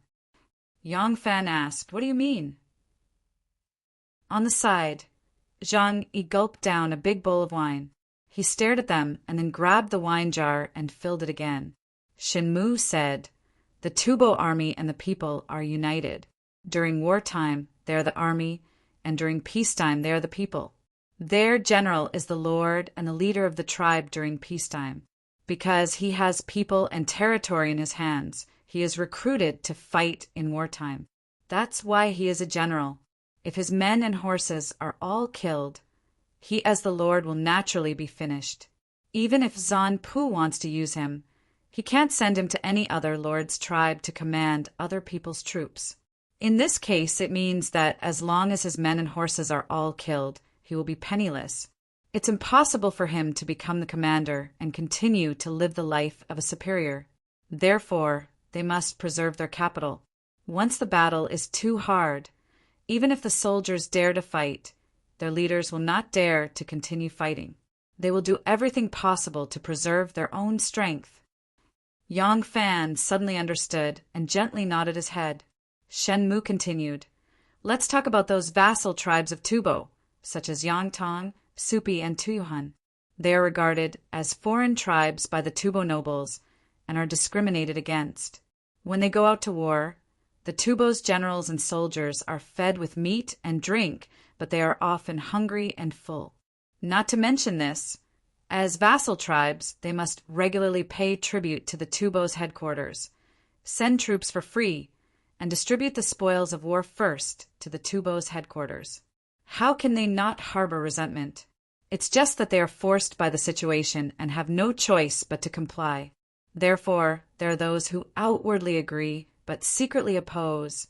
There are those who secretly drag the troops down, and there are those who betray our court. These are the weaknesses that we can exploit. Sui, when Emperor Yangjian and our dynasty's Emperor Taizong were able to defeat them completely because they cleverly exploited their internal contradictions. Otherwise, with the wisdom of these two sovereigns and the many elite soldiers and generals under them, they may not be able to easily win against such a brave and skillful army." Yang Fan sighed, "That's right. No matter how brave and skillful an army is, if it has this flaw, as long as it is exploited, there is no reason for it not to lose. Fortunately, they did not learn our Central Plains military system. Otherwise, this Tubo would be even more of a headache." Shenmu laughed heartily and said, "That's impossible. The reason why I said that this is an unavoidable flaw is because of this. They can't learn our military system." Seeing Shenmu laughing, Zhang Yi also giggled foolishly. After laughing, he picked up his wine bowl and said to the two of them, "Cheers! Cheers!" Finishing, without waiting for the two of them to reply, he tilted his head back and downed the wine again. Yang Fan stared at Shenmu and asked, "Can't learn it, or don't want to learn it?" Shenmu replied, "It's that they can't learn it. Our Central Plains military system originated from our Central Plains agricultural system. The grassland military system originated from their nomadic system. Unless they also change to farming, otherwise they will not be able to learn it. Their current military system may have a major flaw, but it can still allow them to become a strong country in the Western region. If they forcefully learn our dynasty's military system, I'm afraid they won't even be able to maintain their current situation and will soon become a mess. If a system lags behind the present and is still being implemented, then it will be a disaster. But no matter how outstanding a system is, if it surpasses the present and is implemented in the present, then it will also become a disaster." Yang Fan carefully pondered over Shenmu's words. After a long time, he was slightly moved and said, "Listening to a wise man's words is better than reading 10 years later. With Brother Shin's knowledge, if you enter the court and become a prime minister, it will be more than enough." Shenmu laughed and waved his hand, saying, "Erlang is too kind. This brother can only be an armchair strategist and cannot be a prime minister in court." Shenmu's smile faded, and he said to Yang Fan, "The Eastern Turks have the same problem as Tubo, but because they do not have many vassals, this problem is not as serious as Tubo. I plan to support the Western Turks to resist them and tie up the Eastern Turks. The focus of this division will be on the Tubo side. Although Tubo does not have two khans, they have a prime minister whose authority is no less than that of the khans. This prime minister is the god of war, Qinling, who has defeated several famous generals of my Tang dynasty. Qinling is the son of Tubo's former prime minister, Lu Dongzan. When the current Zampu was young, Lu Dongzan was the regent. After Lu Dongzan's death, his son, Qinling, became the prime minister and continued to wield power. Now this Zampu has grown up. Hearing this, Yang Fan finally understood Shenmu's overall plan and could not help but be shocked at the meticulousness and farsightedness of his plan. Defeating an enemy once on the battlefield would only cause a temporary loss to the enemy. Unless it was a massive casualty, it would be very difficult to damage the enemy's vitality. However, once the conflict between the two opposing factions was provoked, the damage would be huge. It could even last for decades until the other party's national strength was exhausted. Yang Fan excitedly asked, "Then what can I do?" Shenmu replied, "Of course, you will be the one to discover this problem. You will be the one to find someone or something that the enemy can use and report it to the Empress, so that she believes that she can use this to divide and disintegrate the enemy.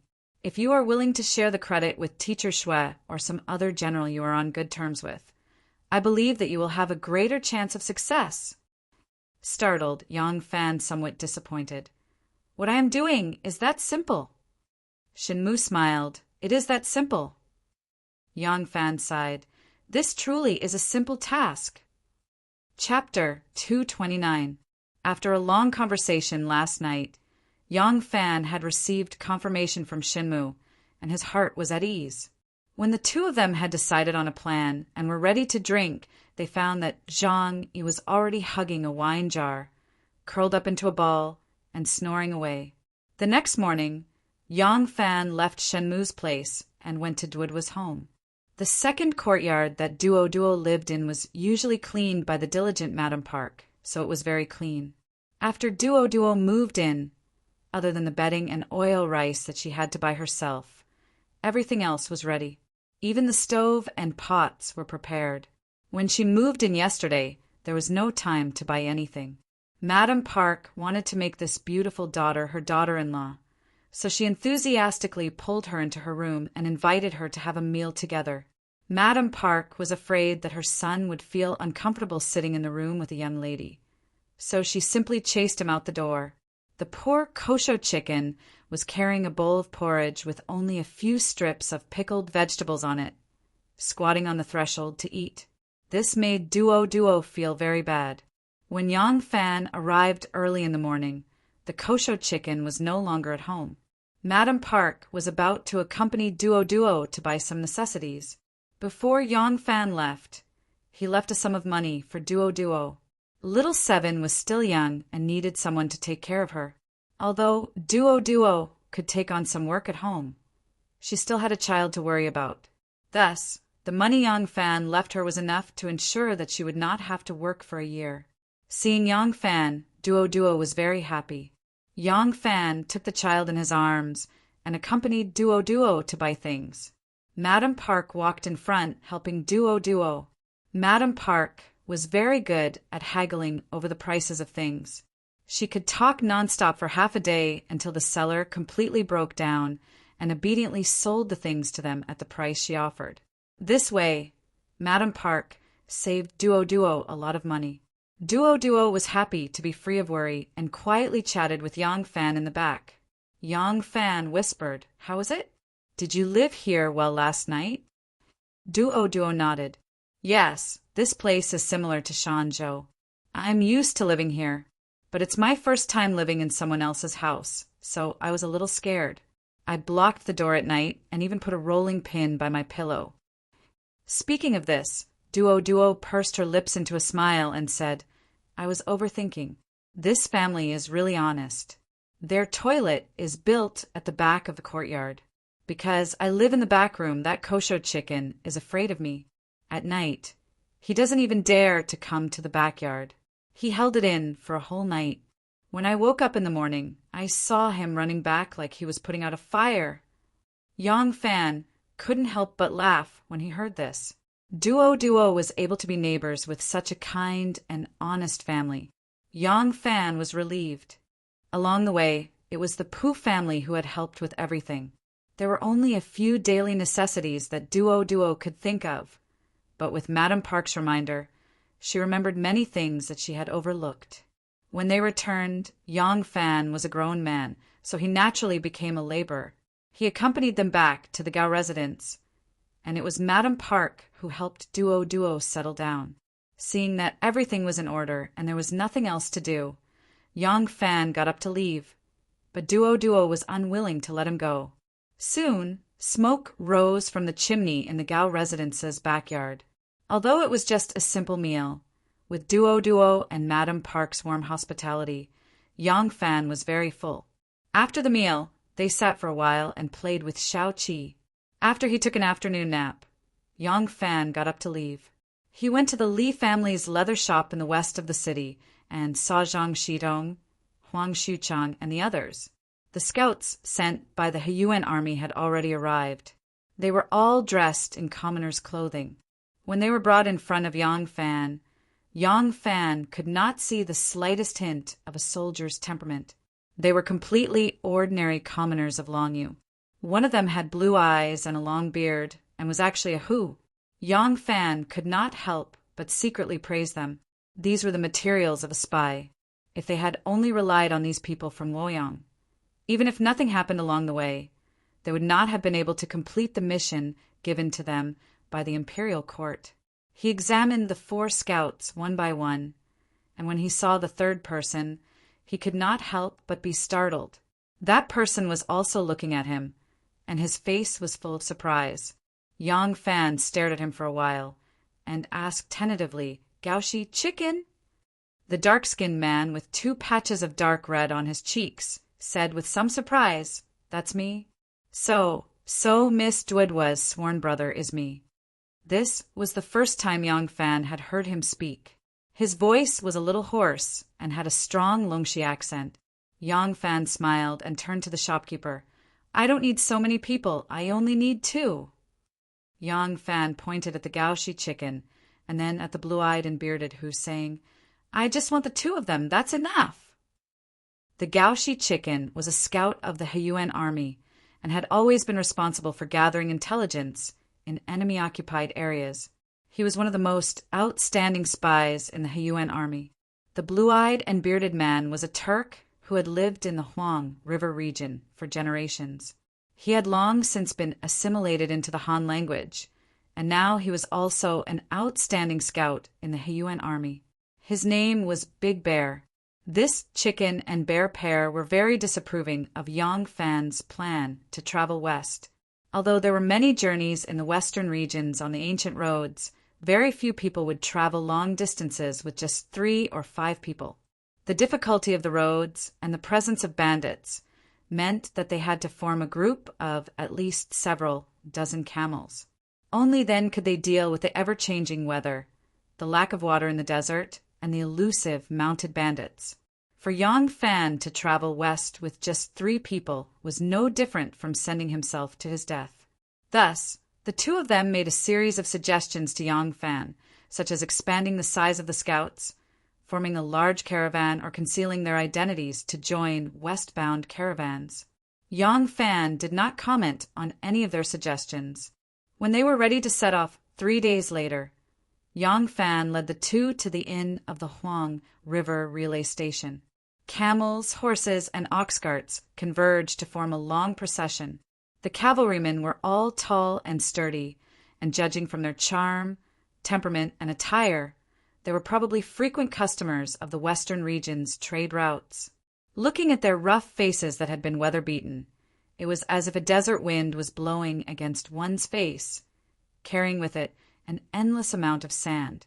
Gaoshi chicken noticed that the hands holding the knives were full of calluses, especially between the thumb and forefinger. Some people even had ugly, centipede-shaped knife scars on their cheeks. Although they did not have any other weapons besides their knives, the heavy backpacks on the backs of their horses could not contain gold or silver. The real big things were probably hidden away. There were probably not many people who could rob such a procession. If there were really some blind, mounted bandits who wanted to find trouble with them, they were more likely to be robbed by them if they had fewer people. The temperament of these people was really more like a group of mounted bandits, and they lacked the feeling of merchants. Gao Shi Chicken said in surprise, "Erlang, we go with them." Yang Fan said with a smile, "How about it? With such a group of people, we can ensure that we go all the way west, right?" Big Bear stroked his beard and said hesitantly, "Of course, there is no problem. But I don't know where Erlang found such a group of people, and whether they are reliable." Yang Fan said with a smile, "I know that you two are the best scouts in the Hyuan army, but you should not underestimate us who came from the Imperial Army. Their identity is absolutely reliable. Do you think that we came to the western regions without any preparation?" Big Bear and Gao Shi Chicken looked at each other and suddenly understood. Although they actually did not hear any answer, Yang Fan said, "You wait here, I will go see their leader." After saying that, Yang Fan stepped into the inn. In front of a restaurant opposite the inn, the innkeeper respectfully handed a copper alms bowl filled with food to a Lama monk. The Lama monk took the alms bowl and nodded to the innkeeper with a smile on his face. The innkeeper hastily put his palms together, bowed repeatedly, and escorted the monk out with a smiling face. The Lama monk did not go far, standing in a corner by the roadside.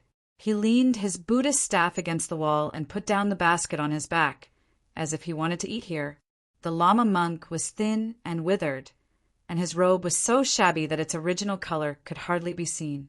He looked to be in his 50s, and the short hair on his head was faintly mixed with white. Because he was thin, there were many wrinkles on his face, but his dark and ruddy complexion showed that he was still very healthy. Under the shabby monk robe was a pair of straw sandals, revealing his dusty toes. It seemed that he had walked a long way. This was a Lamaism ascetic monk. Now was the time when the Lamaism was flourishing in the western region. A large number of monks were motivated to practice asceticism and practice yoga meditation. If there was anyone who could travel long distances alone on the western region trade route, it could only be this kind of ascetic monk, because any passing caravan would not be stingy with giving them a mouthful of water or a bowl of rice, and the stealthy horse bandits would not beat up these penniless Lama monks who had to rely on others for even their porridge and rice, and who were determined to fight against heaven and earth to sharpen their will. No one noticed him, not even Yang Fan. Even if Yang Fan came face to face with him, he would not look at him more than once, because Tin Aino's disguise was really flawless. Even if she stood in front of Yang Fan and admitted that she was Tin Aino, Yang Fan would not believe that such a beautiful little girl could actually become like this. The wrinkles like old tree bark, the skinny body that did not have the slightest hint of femininity, and the pair of dirty feet, such an ascetic monk. How could she be the fresh and pretty Tin Aino? But she was indeed Tin Aino. Tin Aino saw Yang Fan just when the restaurant manager handed over the alms bowl. Tian Ainu was so shocked that she almost dropped her bowl of rice. She had followed them all the way here, originally to keep an eye on Shen Mu's movements, but she never thought that Yang Fan would also come to the western regions. He really came together with Shen Mu, Tian Ainu thought to herself. She could not help but reveal a joyful smile on her face when she suddenly met him in a foreign land. A rich foreign merchant with a big belly and 2 servants passed by her. Suddenly seeing this ascetic monk smiling at him, he hurriedly stopped, put his palms together, and respectfully bowed to this master. Chapter 230. Shen Mu, who had disguised himself as a wealthy merchant, stuck a big beard and stuffed something into his stomach, said to Yang Fan, "This time let Zhang Yi escort us. The people accompanying us are all carefully selected by him. Don't worry, with these people, there shouldn't be any danger along the way." Miss Chi-Chi stood at the side pouting. If they went any further, they would be out of the Tang army's complete control. Since the 4 towns of Anqi fell into the hands of the Tubo, their power continued to spread eastward and had now spread to the Heshi corridor. On both sides of this important road were mountain ridges. To the north were the Turks and to the south were the Tubo. The widest part of the road was more than 200 miles, and the narrowest part was only a few hundred feet. It would be very dangerous if they were attacked. Now, there was neither the Tang army nor the Tubo army stationed in this large area. Both sides used this area as a buffer zone, which made the situation even more complicated. In addition to horse gangs and bandits, some caravans would occasionally act as horse bandits and kidnap other weaker caravans. And some of the small tribes living in this area were half people and half bandits. Shinmu was determined not to let Chi-Chi follow them. He wanted her to wait for his return at the Huang River. Miss Chi-Chi was very unhappy, but she also knew that Shinmu seemed to be easy to talk to. If she was too willful and annoyed him, then the loss would outweigh the gain. So even though she was unhappy, she could only agree. The caravan set off. Shinmu was disguised as a big merchant. Zhang Yi was the leader of the caravan's guards, and Yang Fan, Gao Shiji, and Big Bear had blended into the caravan, becoming the assistants who rode on camels and pulled goods. When their caravan walked on the street and was about to turn to the west city gate, they happened to see a group of Huyuan soldiers dragging a few Tubo men in the direction of the magistrate's office. Gao Shichikin moved closer to Yang Fan and whispered, "General Liu already knows about the method Erling mentioned to find out the Tubo scouts. Pass down the military order in this 1 month in all the prefectures, counties, and tribes of Longyu, if there were any strong men who died suddenly due to an accident, and those who are close to them are all major suspects. General Liu ordered, capture them first, and then screen them." Big Bear narrowed his eyes as he looked at the group of people being taken away and said, with all the prefectures and counties taking action at the same time, they were less vigilant and unprepared. Now, we have found a lot of evidence from the families of those people we arrested. Out of 10, at most 1 or 2 are innocent. Erling's plan is really good. However, this method can only be used this time. In the future, they will definitely be more careful and won't hide stolen goods and weapons in their homes anymore. Yang Fan nodded slightly and said, but because of this, they will have to be more apprehensive if they want to carry out an assassination. After all, even if there is no evidence, the sudden death of someone is still suspicious. Kosho Chicken and Big Bear nodded in agreement. Shanzhou City, Huyuan Army Camp, Lu Shirda, Wang Xiaojie, and Qiu Shinji came out of a tent one after another. Lu Shirda smiled and said, "This 100 cavalry guard, surnamed Yang, really has some tricks up his sleeves. This time, almost none of the people he arrested are innocent. Although he can't completely eradicate the Tufan scouts hidden in Longyu, he has greatly damaged their vitality."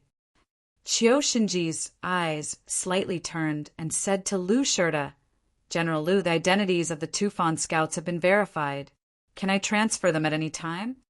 Lu Shirda said, "Oh, General Qiu, what do you mean?" Qiu Shinji said with a smile, "Oh, nothing much. I just want to understand more about the Tufan situation from them. When His Majesty asks about it when we return to the capital, I will know what to do." At this time, Qiu Shinji and Wang Xiaojie had already moved into the army camp because Qiu Shinji said that if they wanted to understand the current situation of the Longyu army, it would be best to live in the army camp. Wang Xiaojie naturally agreed, and Lu Shirda also did not object. The two of them now had their own tents, and the surrounding guards were also brought by them from Luoyang.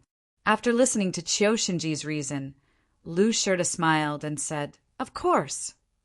He turned his head and ordered a military official pass down the order. "General Qiu and General Wang have the right to interrogate the Tufan spies that have been captured. They are not to disobey." "Yes."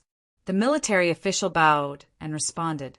Qiu Shinji turned around, a trace of a sly smile suddenly flitting across the corner of his mouth. Shan Mu's troops left Huang River and traveled all the way west. Gradually, they stepped from Longyu to the land west of the river. After passing Wushao Ridge, the environment of the entire region gradually became different from Longyu. In the distance, there were snow-capped mountains that never melted, and the peaks overlapped. One could vaguely see the great wall that had been built over the generations. It was like a long dragon, winding and undulating under the magnificent peaks. And right in front of them was 1,000 miles of fertile land, sandwiched between the endless mountain ridges of the north and south. The wilderness was not as vast as the endless grassland, but because of the contrast between the snow-capped mountains and the wilderness, it appeared magnificent and spectacular.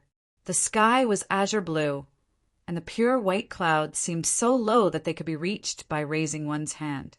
In the distance was the spectacular snow-capped mountains, and beneath their feet was the soft grassland. The wind gently caressed their bodies, and from time to time cows mooed, horses neighed, and camels neighed. It added a bit of liveliness to the already lively caravan. This kind of long journey was originally a spectacular sight, but after looking at it for a long time, it became very boring. The people in the caravan all thought of ways to have fun, talking about ghosts and women, laughing and joking and enjoying themselves. Yang Fan and Zhang were lying side by side on a cart pulled by a Heineken bull. They were sprawled on their backs, their heads pillowed on their arms, and their faces were covered by a sun hat. They were chatting idly. However, outside this leisurely caravan, there were vigilant riders patrolling the area 5 or 6 miles to the left and right, indicating that this was a place with countless hidden dangers. When it was almost evening, the caravan just happened to reach the side of a lake. This was the advantage of having an experienced guide who had memorized the entire Hushi corridor by heart. He could remember the location of every lake and river, and accurately control the speed of the entire caravan. When they were preparing to set up camp, they would stop at a place with a water source. The caravan stopped, and the caravan was unloaded. The camels and cows were pulled to the side of the lake to drink water, and the empty water bags were filled to the brim in preparation for the next day's journey. The person in charge of cooking quickly dug out a stove on the grass, and wisps of smoke drifted into the air with the wind. Along the way, little Fei Jiangzhang Yi, who had been lying on the cart with Yang Fan as if his bones had been scattered, was also energized. He began to arrange for everyone to set up camp and patrol. When the sky was full of stars, everyone had eaten and drank to their heart's content. The huge camel city was placed at the outermost perimeter, like the first line of defense of a fortress. Behind it was the second line of defense made of caravans and a large number of boxes and sacks, and finally the tents were set up. At every line of defense, there were people sleeping there, ready to enter battle at any time. In addition, there were also roaming sentries placed at the outermost perimeter, because it was night time, and to prevent a night attack other than the side facing the water, the other 3 sides had 2 layers of roaming sentries. One layer was placed 5 miles away, and the other layer was placed 10 miles away. With such a formation, no matter if it was horse bandits or wolf packs, they would not dare to easily invade. A bonfire was set up in the camp.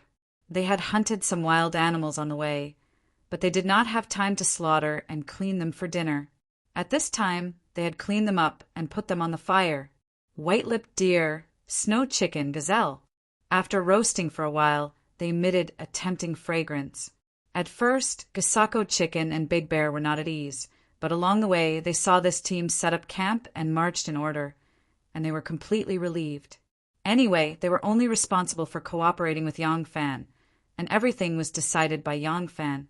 Now they were relieved, roasting the gazelle on the fire, enjoying this rare leisure time. Erlang, our owner wants you to go over. Yang Fan was also sitting by the fire, talking to Gasako Chicken and Big Bear. He found that Goseki was not a man of few words at all times.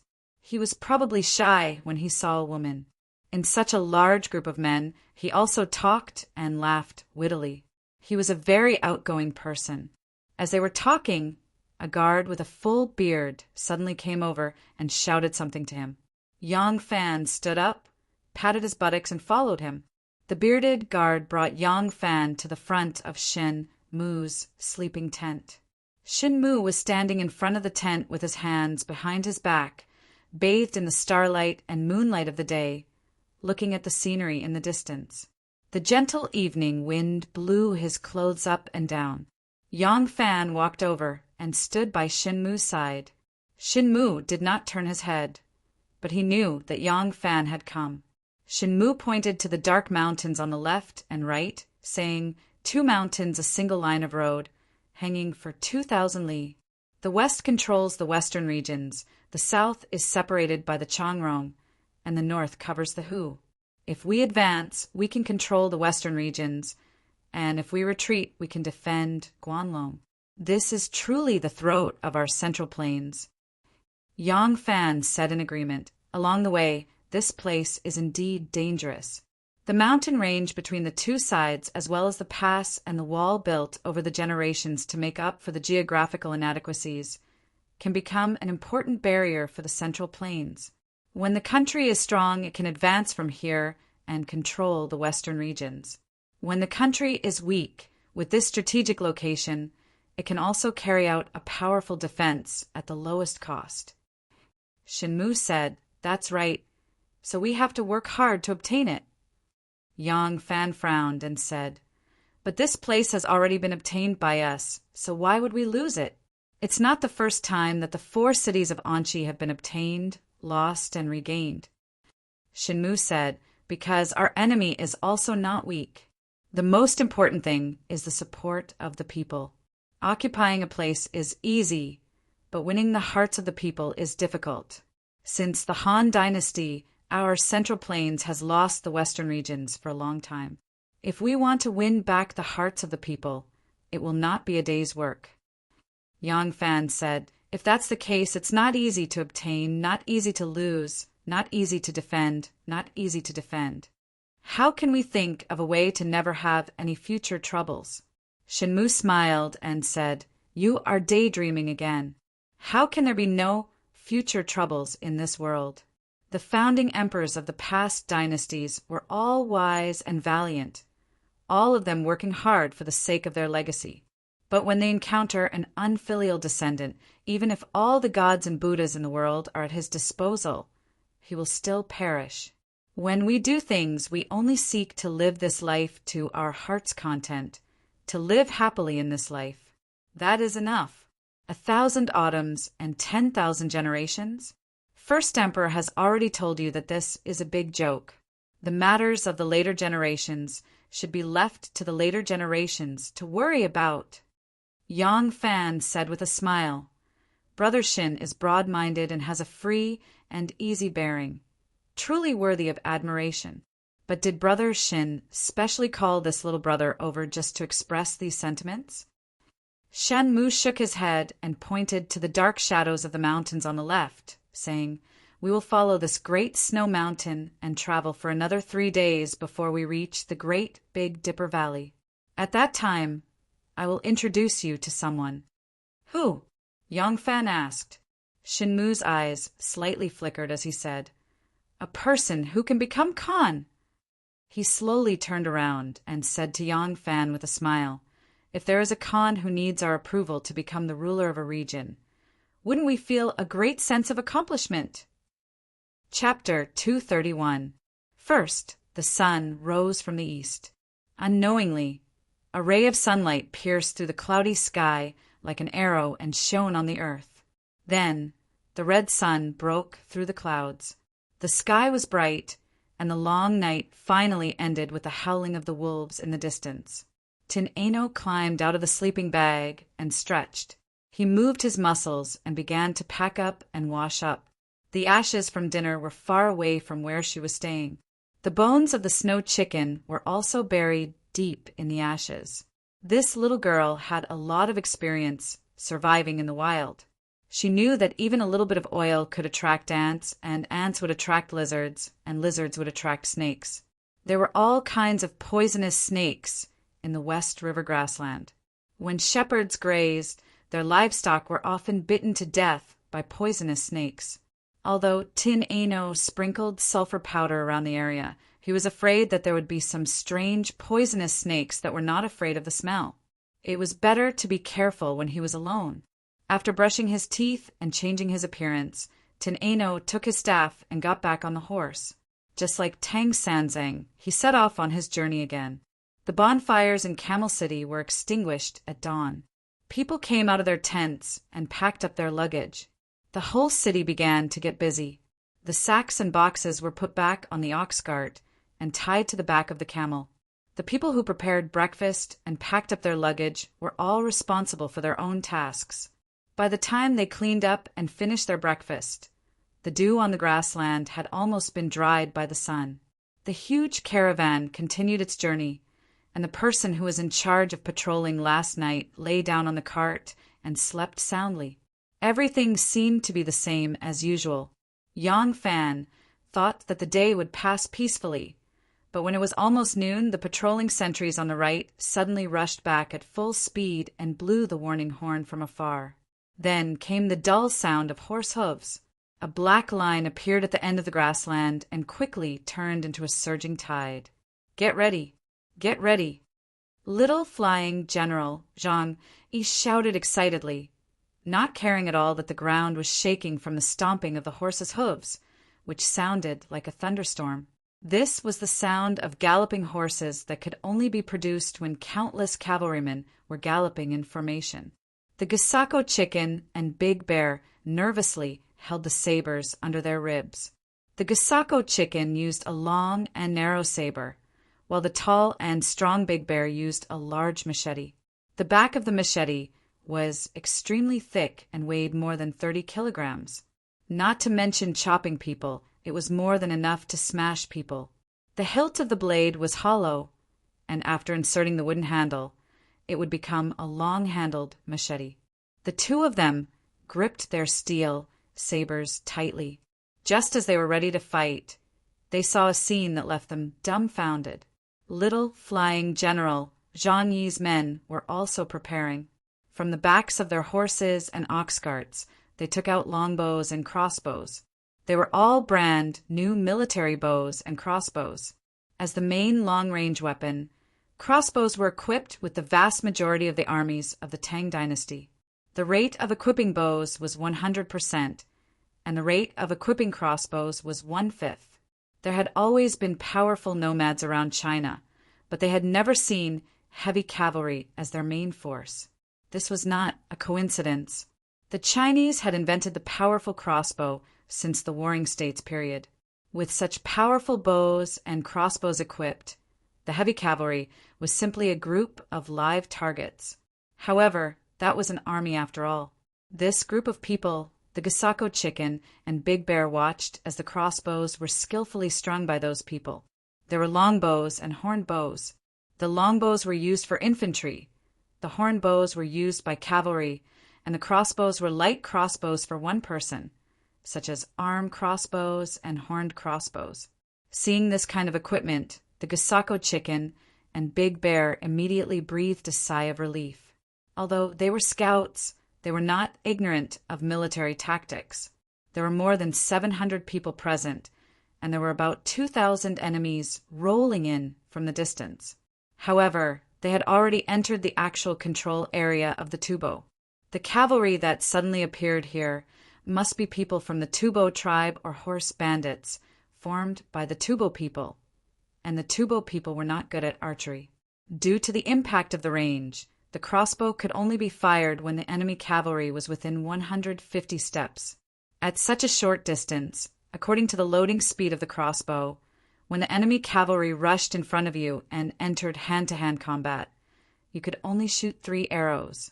That was why there was the saying 3 arrows at the last moment, but that was only a theoretical saying. In fact, since the Warring States period, the Qin and Han dynasties, the crossbow had played an important role in the battlefield of China. For thousands of years, the generals had long thought of ways to make up for this fatal flaw in actual combat. One was to shoot in batches, and the other was to shoot cross shots from the front, the side, the straight shot, and the projectile shot.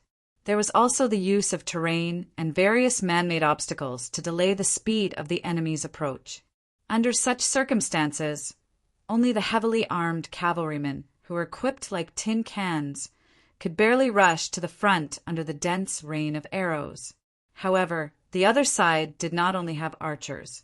Kosho Chicken and Big Bear were now watching those people equip themselves with bows and crossbows, then pull out steel spears from the ox carts and quickly assemble them into sharp spears that could stop the cavalrymen. In this case, although the other party had a large number of people, they could not gain an advantage.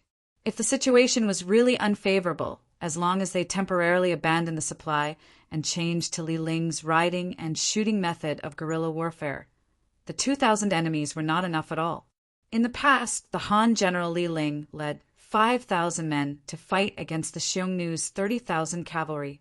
He shot and killed thousands of them and retreated while fighting. The Xiongnu Chanyu was shocked and mobilized more than 80,000 cavalry to pursue and kill together. These 5,000 men relied on their superior crossbows to fight and retreat at the same time. Every time they fought, they would shoot and kill thousands of the enemy. In the end, when they ran out of arrows, they were defeated and captured. At this time, the 5,000 Han cavalry had been chased by more than 100,000 Xiongnu cavalry for more than 10 days. They had shot and killed more than 10,000 enemy chieftains. Surprisingly, there were still more than 3,000 of them alive and kicking, and only 1,000 casualties. After Li Ling was captured, he looked up to the sky and let out a long sigh. He said that he only needed to give each of them a few dozen arrows and they would be able to shake off the pursuit and return to the Han territory. Judging from the familiarity of these valiant guards, who looked like horse bandits with crossbows, they must be men who were skilled in riding and shooting. Against a Tufan cavalry who were not good at riding and shooting, there was nothing to be afraid of. At this time, those people were getting closer and closer. There were close to 2,000 cavalrymen galloping as fast as lightning. From their clothes and the messy weapons they were holding, it was obvious that they were not a regular army. They were either horse bandits or a tribe that wanted to rob a merchant group. When Shenmu saw the scene, he frowned and ordered, "Prepare for the cavalry battle!" This armed force was to escort him, the hidden sect's sovereign. Naturally, he had enough wealth to arm these few hundred men to the teeth. However, these weapons could not be used unless it was the last resort, because once these weapons were used, the enemy would immediately think that the Tang dynasty's army had secretly infiltrated. It was impossible to annihilate this entire cavalry. Once the news spread, it would bring them great trouble. Hence, even if they had sharp weapons in their hands, they could not use them unless it was a matter of life and death. Third brother. Zhang, he carried his saber, circled his horse, and ran to him. Shenmu whispered a few words in his ear, seemingly explaining the pros and cons of this matter to him. Zhang, he nodded and said, "I understand. They are just a bunch of clay chickens and pottery dogs. Even if we don't use these crossbows, we can still take care of them." Zhang, he carried his horse and rushed to the front of the defensive line formed by the camels. He shouted, "Niumeng, bring your men to protect third brother. The rest of the brothers, follow me and charge." The incoming cavalry was like a tide and had an overbearing aura.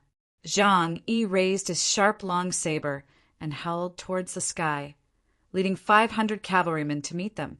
Gao, Shi Chicken, and Big Bear looked at Yang Fan eagerly. Before they became scouts, they were brave warriors in the army. When they saw this scene, they wanted to rush up and fight. Yang Fan rode on his horse and glanced at Shenmu. Shenmu laughed. "There is no need to use a butcher's knife to kill a chicken. Erling, you cannot go." Yang Fan smiled. Of course. He knew why Shenmu did not let him go. In Shenmu's eyes, his value was not just that of a warrior. Swords and spears had no eyes. Shenmu was not willing to let any accidents happen to him. He also wanted to see the combat power of Shenmu's private army. Hence, he only waved his saber at Gao, Shi Chicken, and Big Bear and said in a low voice, "Behave yourself. We are here to be scouts." Gao, Shi Chicken, and Big Bear had no choice but to let go of the reins and join the team on guard. Like a sharp arrowhead, the 500 men pierced straight into the incoming cavalry. At the same time, a large flag was also raised in the rear. It was a white flag with a black arrow in it.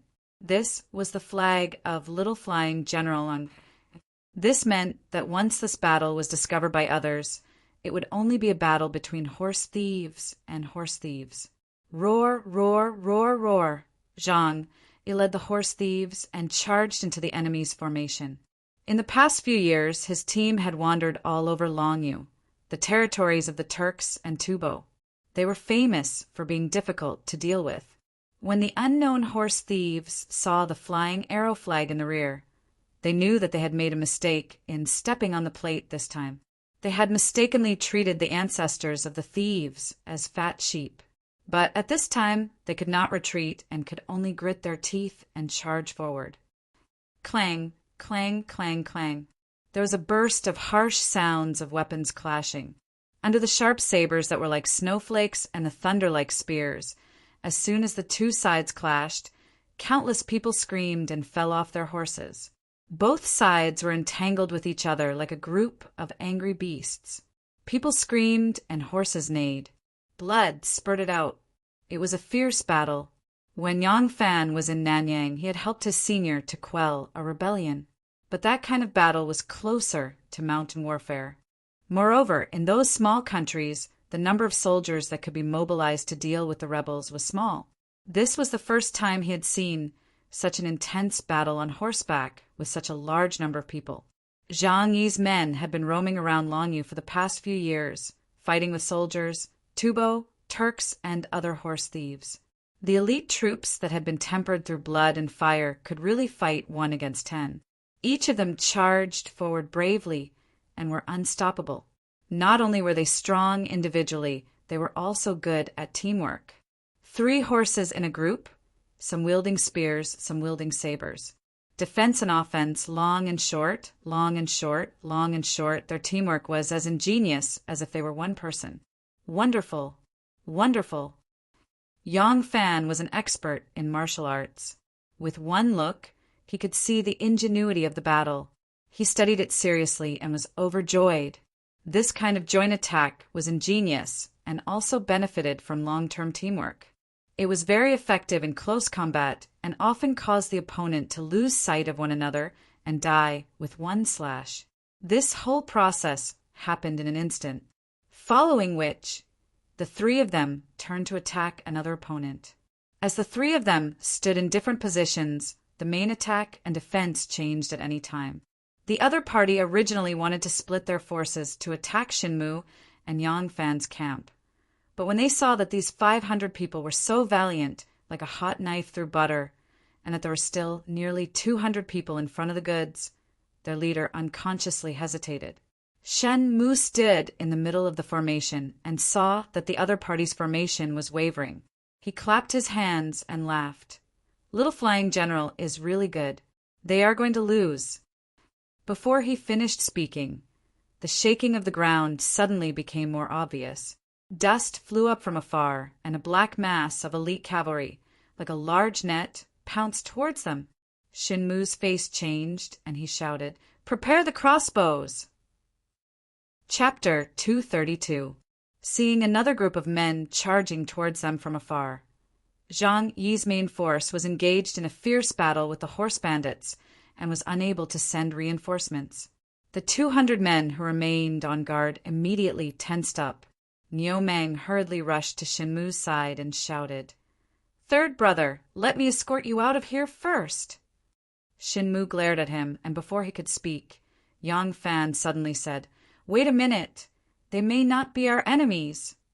And Shenmu turned his head and saw the sudden appearance of the men from afar.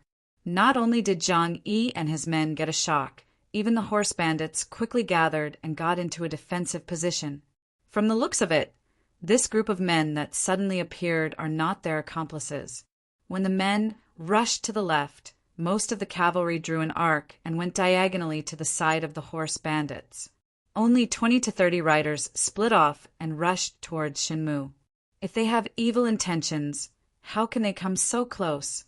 Shenmu cupped his hand over his eyes and squinted to take a closer look. He laughed loudly. "Not bad. They are on our side." With that, he urged his warhorse to meet them. Yang Fan and Niumang also urged their horses to catch up. Seeing that they are about 7 to 8 feet away from the enemy, the burly man in front flew down from his horse and threw the reins. He took a few quick steps forward and cupped his fists toward Shenmu. In a loud and clear voice, he said, "Young Master Shin, I am late to welcome you. Please forgive me. Please forgive me." Shenmu flipped down from his horse and welcomed him with a big smile. "You came at the right time. Let's chase away those annoying flies first." That man laughed. "That's what I was thinking." At this moment, there was a woo-woo sound of a bugle horn. Upon hearing the sound of the bugle horn, the riders who were on their horses to cut off the horse gang's escape route suddenly turned back like a raging tide. They turned in unison and pounced towards the horse gang. Zhang Yi did not know that help has arrived. He was instantly energized and roared, "Let's go together and F***CK them over!" On the other side, Yang Fan had already dismounted with Shenmu and was sizing up this person who led a large group of cavalry to rescue them. This man's face was dark and scarlet, his shoulders were broad and thick, and he looked exceptionally sturdy. When he stood there, he looked as steady as a deep pool resting on a mountain. He looked very imposing. As Yang Fan got closer to Shenmu, the man glanced at him. His gaze was as sharp as a sword. Shenmu smiled. Come, Erlang, let me introduce you. This is the person I wanted to bring you to see. He is Mohedegan, Turkic official title, military commander of the Western Turkic Khagan Hasero, the great leader of the Turkic Cavalry Division, Wuzheil. Oh, Wuzhila, this is the Yang Fan that I mentioned to you in my letter. Wuzheil clearly knew about Yang Fan's background. Upon hearing these words, he immediately strode forward and gave him a Turkic hug, heartily laughing. Brother Yang, I've heard a lot about you. When Yang Fan heard that this person was a general under Ashina Hasero, he instantly felt a sense of familiarity and returned the hug. But the moment the two parted, Yang Fan suddenly recalled the words Shenmu had said to him last night. A person who can become Khagan. The Western Turks already had a Khagan, and that was Ashina Hasero. But Shenmu was saying that he wanted to bring him to see a person who could become Khagan. Just what kind of Khagan did this Wuzheil want to become? At this time, Wu Zhila's army, which had just joined the fray, had already begun fighting with the mounted bandits. Their tactics were different from Zhang Yi's, but their attacks were just as fierce. Wu Zhila had brought no less than 3,000 cavalry with him this time, and he had the advantage in numbers. Their fighting power was even greater, and they either wandered about or attacked ferociously, killing them cleanly. Seeing that the situation was bad, the mounted bandits immediately broke out of the encirclement and fled. In the chaotic battle, less than 300 managed to escape before Wuzheil's subordinates split off to pursue them. Zhang Yi excitedly ran over, and Shenmu introduced him to Wuzheil. Taking advantage of this opportunity, the confused Gao Sheiji asked Yang Fan, Erlang, I've heard of the Tukashi tribe before. They're part of the Western Turks, and after Hasero fled back to Luoyang, he was temporarily in charge of the 10 tribes of the Western Turks. They're Turks loyal to the imperial court, but what are we doing here? Yang Fan coughed and said, This person has often fought with the Eastern Turks, and he's currently in the territory of the Tufan Empire. He has the greatest understanding of both sides. Don't you think that we can learn a lot of useful information from him? Gao Sheiji and Big Bear glanced at each other, and Big Bear couldn't help but ask, If that's the case, what are we doing here? Yang Fan thought to himself, If it were any other 100 cavalry, wouldn't they be relying on you to fight to the death? But he laughed and said, If you listen to one side, you'll be in the dark, but if you listen to both sides, you'll be in the light. We naturally can't just listen to what he says. We have to verify it for ourselves. As Yang Fan spoke, he recalled what Shenmu had said to him, and the more he thought about it, the more uneasy he became. He and Hasero had met in Luoyang, and they had fought together to defeat the Tufan Empire. Later on, Hesero, as a great general, had not hesitated to lower himself to befriend him. Yang Fan had always kept this friendship in mind. If Shenmu's plan was for Wu Delay to replace Hesero, Yang Fan would find it somewhat difficult to accept. No, I have to get to the bottom of this matter, Yang Fan quietly thought to himself. Unfortunately, Yang Fan did not have a chance to be alone with Shenmu. Wu Jilei and Shin Mu seemed to have many matters to discuss, and the two were inseparable as they traveled in the same carriage. Who knew what they were discussing?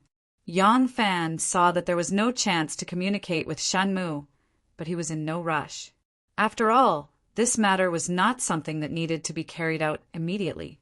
As they traveled, he carefully observed the 3,000 cavalry of the Turkic cavalry division. He felt that these cavalry were not only brave in battle but also disciplined. Yang Fan thought to himself that they were able to mobilize 3,000 cavalry just to welcome Shenmu. This was enough to show that the Turkic cavalry division was strong and well-trained. Judging from this troop, Wu Jilei also had good command over his troops. No wonder Shenmu thought so highly of him. But he did not know how good Hesero was at ruling the 10 families tribe. It was a pity that he did not go to Chang and on his way here. Apparently, he was recuperating there. 3 days later, they finally arrived at Big Dipper Valley. Big Dipper Valley was backed by a snowy mountain, and there was a hot spring at the foot of the mountain. The water from the snow on the mountain flowed down and merged with the hot spring at the foot of the mountain, forming a lake with a circumference of several dozen li. The Turkic cavalry division was camped next to this lake. By the time Shenmu and the others arrived, it was almost dusk. Above the sea, fish were leaping between the waves, water birds were flying low, and herds of cattle and sheep gathered on the shore. Shepherds on horseback were singing ancient pastoral songs. Among the lush weeds that reached the knees, a group of half-grown children who looked like calves were wrestling with their backs bare. There were also a few little girls with rosy cheeks carrying buckets filled with milk as they skipped towards their homes. Their arrival was immediately welcomed by the entire tribe. Shenmu, Yang Fan, and the others dismounted and walked with Wu Jilei into the camp. They had not gone far when they saw a dozen or so burly men in leather robes hurrying towards them. There were old and young people in this group, and the youngest among them was in his early 30s. Yang Fan had thought that they were all people with a certain level of authority in the tribe, but when he reported their identities, he found out that they were the chiefs of the Mukun tribe, the Hulu tribe, the Shushu tribe, the Ishiji tribe, and the Geshu tribe. Wu Jilei smiled at Yang Fan and Shenmu. These chiefs live closer to me. When they heard that our esteemed guests were coming, they hurried over. The chiefs of the other 4 tribes are too far away from the land of nomadism, so they couldn't make it back in time. However, there will be a chance for us to meet in the future. The chiefs were all very polite to Shenmu, and when they heard that Yang Fan was Shenmu's brother, they also treated him with great respect. As Yang Fan returned the greeting, he was secretly alarmed. Look at how these people treat Wu Jilei. They do seem to be following his lead, and they clearly know about his deal with Shenmu. Even if Wu Jilei isn't telling the truth, the other 4 tribes aren't coming because they are too far away, but because they are not on the same side as Wu Jilei. Wu Jilei already controls the majority of the power in the 10 families tribe. That night, the tribe held a grand banquet to welcome their most esteemed guests. The entire tribe was in a state of jubilation. Inside the tent, Wu Jilei and the other 5 chiefs clustered around Shenmu, Yang Fan, and Zhang Yi, constantly urging them to drink. A few beautiful girls from the tribe danced to the accompaniment of the flutes and zither, adding to the fun. Wu Jilei was a forthright person. Even in front of the most esteemed guests in his heart, he did not put on any airs. He drank in large bowls, then used a small knife to stab large pieces of beef, lamb, and blood sausage on his plate and began chewing on them.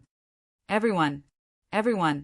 After the dancing girls retreated with smiles on their faces, Wu Jilei picked up a bowl of wine and said loudly, "Chiefs, Under the combined oppression of the Tubo people and the Gullah people, our 10 families tribe has had a very difficult time. Now we have finally found a place to settle down so that our tribesmen can live and reproduce here. The most difficult days are not over yet. Many of our cattle, sheep, and horses have been stolen by the enemy. We need to endure through the winter and wait for the livestock to give birth to more offspring next year before we can regain our strength. These days are all thanks to young Master Shin's righteous help. If in the future we can have a prosperous population and have herds of cattle and sheep, it will all be due to the merit that young Master Shin has bestowed upon us. Let us toast to young Master Shin. The chiefs all responded, raising their cups to Shinmu to express their thanks. Shinmu smiled and drank his cup. At this time, 2 maids carried over a whole lamb that was roasted until it was a glossy yellow. Wu Jilei personally walked up and picked up a silver knife from the side of the wooden plate. First, he nimbly shaved the meat from the tenderloin onto the plate and brought it to Shinmu, followed by Yang Fan and Zhang Yi. Yang Fan tore off a strip of roasted lamb, dipped it in the fine salt on the plate, and gently stuffed it into his mouth. This roasted lamb was crispy on the outside and tender on the inside. The skin was crispy and the meat was smooth. It was abnormally fresh and delicious. He gently chewed on the delicious lamb as he watched Wu Jilei's actions. After Wu Jilei personally served the lamb to the 3 of them, he did not return to his seat. Instead, he personally served the other chiefs and elders of the tribe, not leaving a single person behind. This man, who looked as rough as a lion, was far more meticulous than his appearance suggested. Chapter 233. The feast lasted very late into the night. The warriors in the tent were all big eaters, and they had already eaten 3 whole roasted goats. At this time, there were still 2 whole goats that were roasted to a shiny yellow color, hanging on the stove in front of the tent. The people in the tent were already 80 to 90% full, and began to compete with each other in drinking wine. Wine jars were scattered around them. The people of the steppe loved wine. Although they had been forced out of their homes by the Tubo and had fled to this place to find shelter, the wine had not been left behind. Seeing that the people in the tent were no longer able to eat, Wuzheil ordered the roasted goats to be distributed to the guards in front of the tent, eliciting another round of cheers from the guards. It had to be known that in this era, roasted goats were an extremely famous dish at the banquets of the nobility. Ordinary shepherds and tribal leaders, while their main diet was meat, did not have the right to enjoy roasted goats. This action caused Yang Fan's opinion of Wuzheil to rise even higher. Ever since he had arrived in Luoyang, he had seen many high officials and nobles, but it was truly rare to see someone so considerate and caring for their subordinates. Wuzheil had drunk so much that his face was red and his tongue was stiff. This action of his came from the bottom of his heart and was definitely not an attempt to win his favor. Shinmu did not drink much, although everyone toasted him first. To this honored guest, he only took a small sip, and the bystanders were not picky. He did not drink much, but he had eaten quite a bit of milk skin, milk tofu, blood sausage, and roasted meat, so his eyes were still very clear. After drinking for a while, Shinmu rose and went to relieve himself. Yang Fan took the opportunity to follow him. 2 Turkic girls supported Shin-mu away from the bustling crowd and into a quiet corner.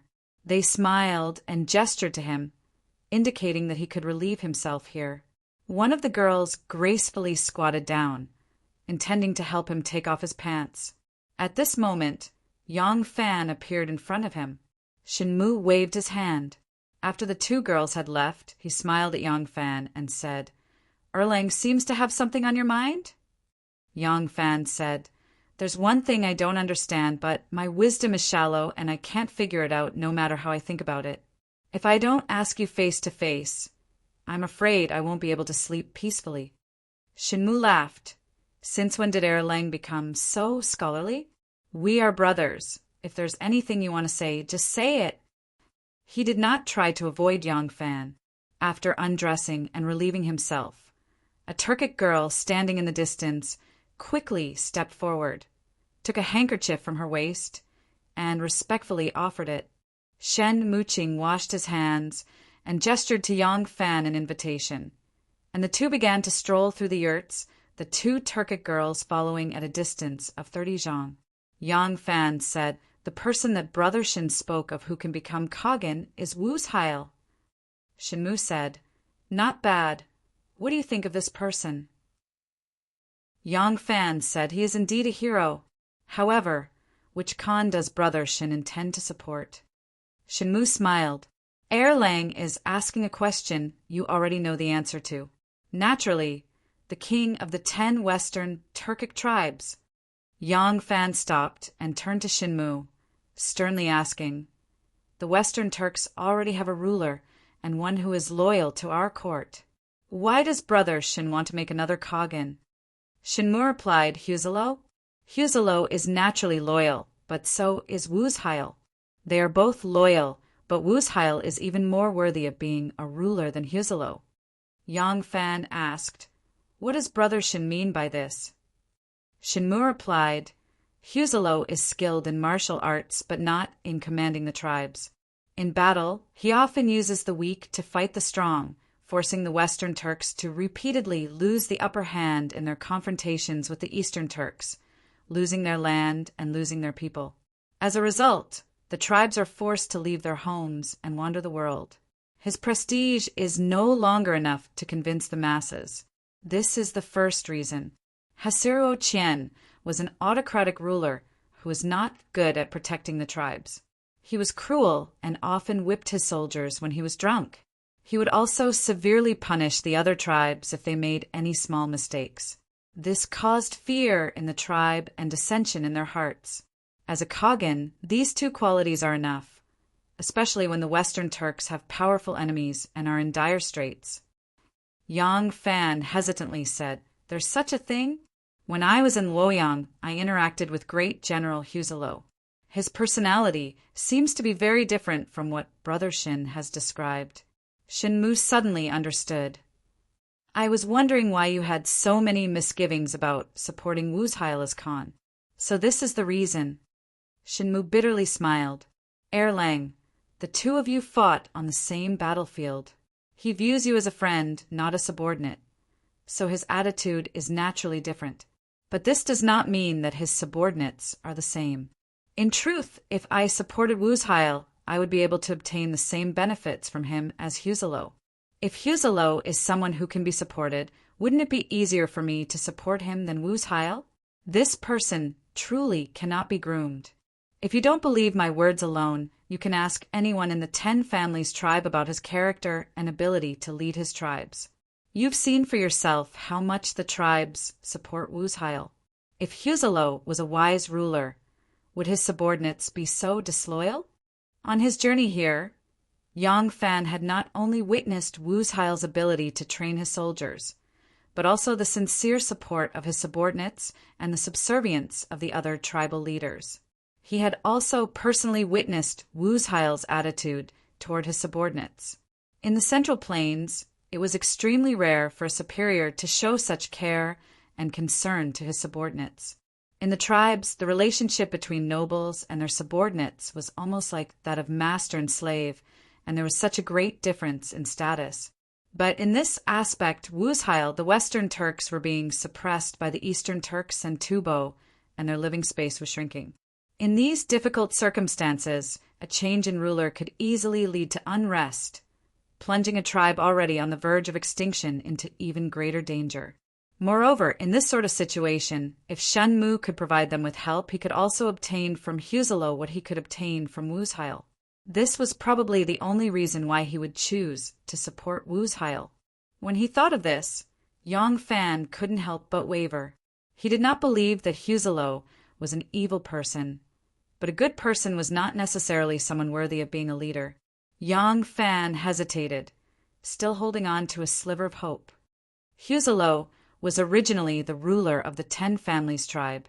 Is it possible for Wu's Heil to suddenly replace him? Shinmu saw that he was about to be convinced and gave a relaxed smile. Do nobles, generals, and ministers have guts? Why does Erlang also believe in the rotten theory that only those of the imperial clan can become king? The current empress is not a descendant of Li Tang's imperial clan, so is she not the current emperor? As for Huzalo, unless my Tang dynasty recognizes him, his position as Khagan might not be legitimate. Putting aside the fact that the Eastern Turks still had Ashina Galu, even in the Western Turks, Huzalo was not a successor to the throne. The ruler of the Western Turks was originally Ashina Mish, and Huzalo's father, Ashina Bujin, was Khagan's brother. He wanted to establish himself as Khagan, so he murdered 20-some of Mishi's brothers and nephews and usurped power. Ashina Mish led the Chuiwe and Chumi tribes under his command to submit to my Tang dynasty, and Emperor Taizong conferred upon him the title of Shili Dwelu Khagan. Ashina Bujin declared himself independent, but many of his tribes refused to submit. Bujin could only submit to my Tang dynasty and was conferred the title of Left Guard Great General. Later on, Ashina Bujin falsely accused Ashina Mish of treason and was killed. Only then did Bujin take the 10 tribes under his command. Shinmu chuckled. This matter happened 20-some years ago, and everyone in the 10 tribes of the Western Turks knows about it.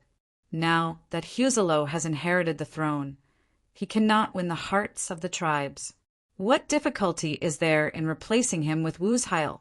Yang Fan said, although I've only seen a little of Wuzhail's abilities, I have to admit that he truly has the air of a hero. But it's precisely because he's so talented that if we support him, won't we be nurturing a tiger and inviting calamity? Shinmu chuckled. Erlang, you've always planned for the sake of our court. Such thoughts are admirable, but this way of thinking is gravely mistaken.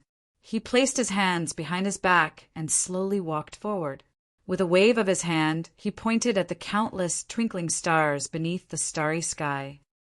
If a great clan, when the chief branch doesn't have any outstanding descendants, still envies the talents and suppresses the descendants of the branch clans, then this clan will never be able to exist for 1,000 years. If an important official can not only recommend talents based on talent, constantly worrying that someone else will one day become an even more outstanding official than he is, then he will sooner or later become a treacherous official who uses his power to his advantage, unable to leave his name in the annals of history. If an emperor is always worried that his subjects will outdo him, and if he doesn't even wait to eliminate external threats before getting rid of those talented and capable civil and military officials, then he will sooner or later become the ruler of a subjugated country. Erlang, just the Tubo army is no weaker than our Tang dynasty, and there is also the Eastern Turks. What will the result be if we continue to be so wary of our own people? Can Wuzhail destroy the Tubo and the Eastern Turks? Impossible. But if he can strengthen himself, where will he get his strength from? Even if people rely on themselves to survive, the territory is only so large. Dividing it among the 3 families will only bring us benefits. It's true that Wuzhail is very capable, but in this dangerous environment, the help we can give him is limited. It's precisely because he has the ability that our great clans and the imperial court have the value to support him. Otherwise, what use is there in having him? While supporting him, we naturally have to control him. This has nothing to do with whether Wuzhail is a Turkic or not. If the Tang dynasty weakens to the point where it can't even control the strength it raised, or if the ruler is blinded by greed, then those with ambition, whether they are of the same clan or not, or even related by blood, will all the same replace them. There's no need to look far away for examples. Isn't our dynasty a living example? After a long silence, Yang Fan asked, "Why did you bring me to see him, and why did you let me know of this matter?" Shinmu replied, "Because if he wants to become Khagan, he needs the support of the imperial court and a righteous title. In truth, whether you admit it or not, the authority of the 10 tribes is already in Wuzhail's hands. It's just that Huzalo is completely unaware of this, and Wuzhail has not shed all pretense of cordiality with him. If our imperial court does not agree, do you think that Wuzhail will give up his authority? He won't. Huzalo will still have to face the betrayal of his own people. If that happens, what do you think will happen to the Western Turks, who are being watched by two fierce tigers? If that happens, our imperial court will lose an important force to restrain the Eastern Turks. Erlang, in such a situation, do you think it's better for Huzalo to stay in the imperial court as a great general and a rich man, or to let him come back and cause the 10 tribes to all die in the internal strife? If you report these pros and cons to the Empress, I am confident that after weighing the pros and cons, the Empress will not be reluctant to part with the title of Khagan. Huzalo's remaining in the court will only bring him benefits and no harm. For the imperial court, he will be one more bargaining chip to control the 10 tribes of the Western Turks. If necessary, we can even bring him out if Wuzheil really has any intentions of rebelling. Wuzheil, I swear to the heavens that if I am Khagan, I will never betray you. With these words, Wuzheil strode out of the darkness. He was still drunk and his feet were a little unsteady, but his face was brimming with excitement, sincerity, and solemnity. In the distance, 2 Turkic girls bowed deeply to him. Yang Fan was not surprised that he had run over, only asked, "How can I trust your promise?" Wuzheil sneered. "You can only trust my promise. If you're worried that once I get stronger, I will have thoughts of rebelling, can you guarantee that once Huzalo gets stronger, he will definitely be loyal to you?" Yang Fan naturally could not guarantee this.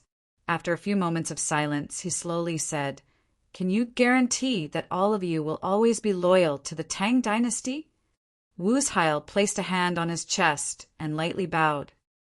"I can only guarantee myself, my friend. This is my most sincere vow. If I say that I can guarantee anything for my descendants, then that would be the biggest lie to you. Everyone has their own path. Whether it's you or me, who can guarantee what our sons, grandsons, great-great-grandsons will do." Yang Fan softly sighed, looked at Shenmu and then at Wuzheil and asked, "What exactly do you plan to do?" Shenmu gave a joyful smile. Yang Fan's words meant that he was truly a kindred spirit. Shenmu straightforwardly said, "First, the imperial court must allow Huzalo to remain in Luojing. Even if Huzalo doesn't have this request, the imperial court must think of a way to keep him in Luojing. Only this way can the tribes of the Western Turks avoid internal strife and internal strife. Second, the imperial court must accept the old, weak women and children of the 10 Turkic tribes, numbering in the tens of thousands. Move them to Longyu or Guangzhou. Only then can we have nothing to worry about and also lessen the burden on these tens of thousands of people. We can concentrate our elites and fight our way back to the 4 garrisons of Anchi. That place has always been the place where the Western Turkic tribes have settled." Yang Fan said to himself, at least 6 of the 10 tribes are already standing on Wuzheil's side, and with Shen Mu's secret support, staying in Luojing is probably the best outcome for Huzalo. As for moving the tens of thousands of old and children to Longyu or Guangzhou, it's not a big problem. They can work on farming and livestock, essentially becoming hostages of the 10 tribes. This is probably what Shenmu is planning. Shenmu added, "I will provide you with sufficient evidence for these 2 matters.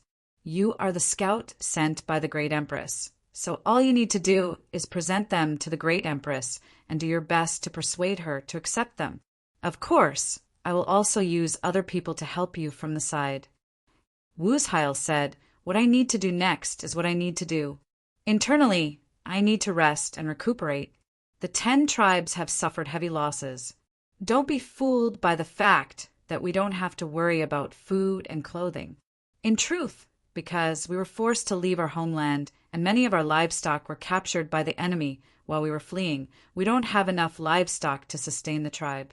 I need to get through this winter in order to slowly recover my strength. During this period of time, I need to recover my strength and train the troops diligently. I need to combine the elite troops of the 10 families tribe to create a force that can compete with the Tubo and Gula tribes. As for external forces," Wuzheil turned his gaze to Shenmu. Shenmu said, Externally, Wushile has already sent a secret emissary to the Tubo royal city to seek an audience with Prime Minister Trinling and tell Trinling that Wushile wishes to replace Huzalo. Yang Fan's eyes flashed. Feigning allegiance? Shenmu gave him a thumbs up in praise. Correct, feigning allegiance. Feigning allegiance to Trinling and obtaining his support so that he can become the lord of the 10 tribes. Trinling naturally wouldn't easily believe Wushile's sincerity, but to be able to take over the elite soldiers of the 10 tribes without a fight was an enticement that he couldn't refuse. The place where Wushile is stationed is called Big Dipper Valley. It's a shortcut to Huangzhong and also an important pass for the Tubo North to enter Heshi, so this place is extremely unsafe. But right now, Wushile doesn't have the time to find another place with lush water and grass to station his troops.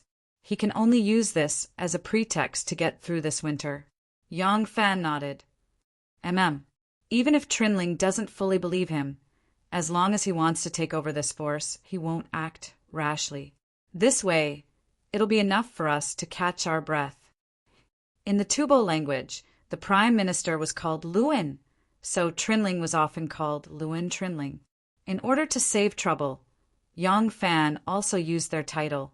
Shenmu said, "Not only that, I will also think of a way to let their Zanpu know of this matter." Yang Fan frowned. The Tubo Zanpu and Luin Trinling are already at odds. Wushile interrupted with a smile. Not only that, but they're also very scheming against each other. Yang Fan thought it over, then said, "I'm afraid this plan won't work." Shenmu smiled. "Why won't it work?" Yang Fan said, "Taking over the 10 tribes tribe will cause too much of a commotion and won't be able to keep it a secret. No matter how much Luin Trinling wants to bring such a massive force under his rule, he can only discuss it in secret with this side and do something in secret. He wouldn't be so stupid as to not tell Zanpu about this matter, would he?" Shenmu gave a sly smile and slowly said, "Trinling is, after all, the prime minister of a dynasty, and one who wields great power, one who even Zanpu looks up to.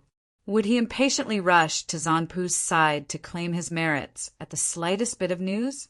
He needs time to verify Wushile's sincerity. He has to first think of a way to control the power of the 10 families tribe in his own hands, and this will take more time. Before that, he will not rashly report to Zanpu, and what I want is this period of time." Yang Fan came to a realization and said, "I understand. As long as the Tubo Zanpu hears this news from someone else before Luin Trinling, even if Luin Trinling rushes to Zanpu to confess this matter, Zanpu won't believe him. In fact, he'll be even more wary, because he'll think that he has Luin Trinling's eyes and ears by his side." Shenmu waggled his thumb at him and roared with laughter. Wushile also chuckled to the side. Yang Fan looked at the two of them and felt that one of them was a scholar and the other a warrior. One was as fierce as a wolf, the other as cunning as a fox. As for himself, he had the wildness of a wolf and the vigilance of a fox, but compared to these two, he was still too immature. If he wanted to mature, he still had a long way to go. Chapter 234. Hiya! The warhorse galloped. Yang Fan had once seriously practiced horsemanship with Chu Kuanga in Luoyang, and it finally came in handy here. He felt that this kind of place was truly suitable for a fine horse to gallop. The sky was high and the ground was wide. The wind swept the grass, and the horse's hooves on the ground seemed elastic. The man and the horse were one, and they followed the movements of the fine horse to ride the waves. It was simply joyful. "Erlang, do it!" The Gisako chicken shouted. Yang Fan held the horn bow, pulled the string and shot an arrow. With a whoosh, the arrow hit the butt of the marmot. Yang Fan's still shooting was already very accurate, but on a galloping horse this kind of accuracy was already considered extraordinary. The autumn marmot was the fattest, and the arrow in the butt was not fatal. Under the pain it ran even faster. The Gusako chicken laughed and grabbed the bow. Almost as soon as the bow was in its hand, a sharp arrow was already on the string. It seemed to take a casual aim, and with a whoosh, the arrow hit the marmot. The sharp arrow pierced through its head, and the marmot ran 2 steps before falling dead to the ground with a whine. Autumn was a good season to hunt marmots. There were many fat marmots on the grasslands, and they were an important source of livelihood for the grassland herdsmen who both grazed and hunted. Marmot meat could be eaten, and marmot skin and marmot oil could be exchanged for merchants for daily utensils such as salt, cloth, rice, and iron pots. In addition, they also needed marmot oil. The winter here was very cold, and any butter or butter would solidify. Only marmot oil could maintain its liquid state. In the coldest days and windy weather, applying a layer of marmot oil on one's hands, feet, and face could play a very good role in preventing the cold. Yang Fan galloped to the front of the marmot, stooped down, and lifted the fat marmot up. Although his archery on horseback was still inferior, relying on his excellent skills, his horsemanship was not inferior to that of a human. Yang Fan put the fat marmot on the back of the horse. There was already a lot of prey on the horse's back. There were even more prey on the backs of kosho chickens and Big Bear. There was even a fat red deer. They had encountered this marmot on their way back from hunting, and they had already chased it to the vicinity of the yurts of the cavalry division. If it wasn't for this timely arrow, once it entered the group of yurts and was seen by a herdsman, it would have become their meal. Gao Shiji galloped over. Yang Fan smiled at him and said, "Gao Xiong's arrow did not miss its target. You are really awesome." Gao Sheiji said modestly, "I don't deserve such praise. I used to be proud of my archery skills, but ever since I saw Little Flying General Zhang Yi's archery skills 2 days ago, I don't dare to boast anymore. I really don't know where Little Flying General learned his archery skills from. He can actually shoot 9 consecutive arrows. He is the most brilliant archer in the grassland. If there is a chance, I want to learn from him." Yang Fan said, "Little Flying General, that guy is really amazing. That level of archery skills is godly. How can he?" Just as Yang Fan said this, he saw Little Flying General Zhang Yi coming out of a yurt. His clothes were untidy, and he was tying his belt. Behind him, a young girl with braids from the tribe came out. She happily hugged him from behind and kissed him hard on the cheek. Zhang Yi turned around and said something. The young girl with a red face went back into the yurt with a smile on her face. Yang Fan stiffened and said with a bitter smile, "This guy's archery skills, don't tell me he learned it from a woman?" Big Bear licked his thick lips and said enviously, "Little chicken, let's treat Zhang Yi to a drink tonight. If we make him happy, he will teach us a few moves." Gao Sheiji said, "Okay, that's what I was thinking." Big Bear said, "You learn how to shoot from him, and I will learn how to make women happy from him." Yang Fan and Gao Sheiji looked at each other. Returning to the yurt where they lived, Yang Fan, Gao Sheiji, and Big Bear only kept 2 snow chickens and a Zaren leg from their hunt. The rest were distributed to the shepherds sent to serve them. They were a few young and pretty Turkic girls. For the past few days, Yang Fan and the others had given them game. The girls were really happy. Pairs of big watery eyes glanced at them.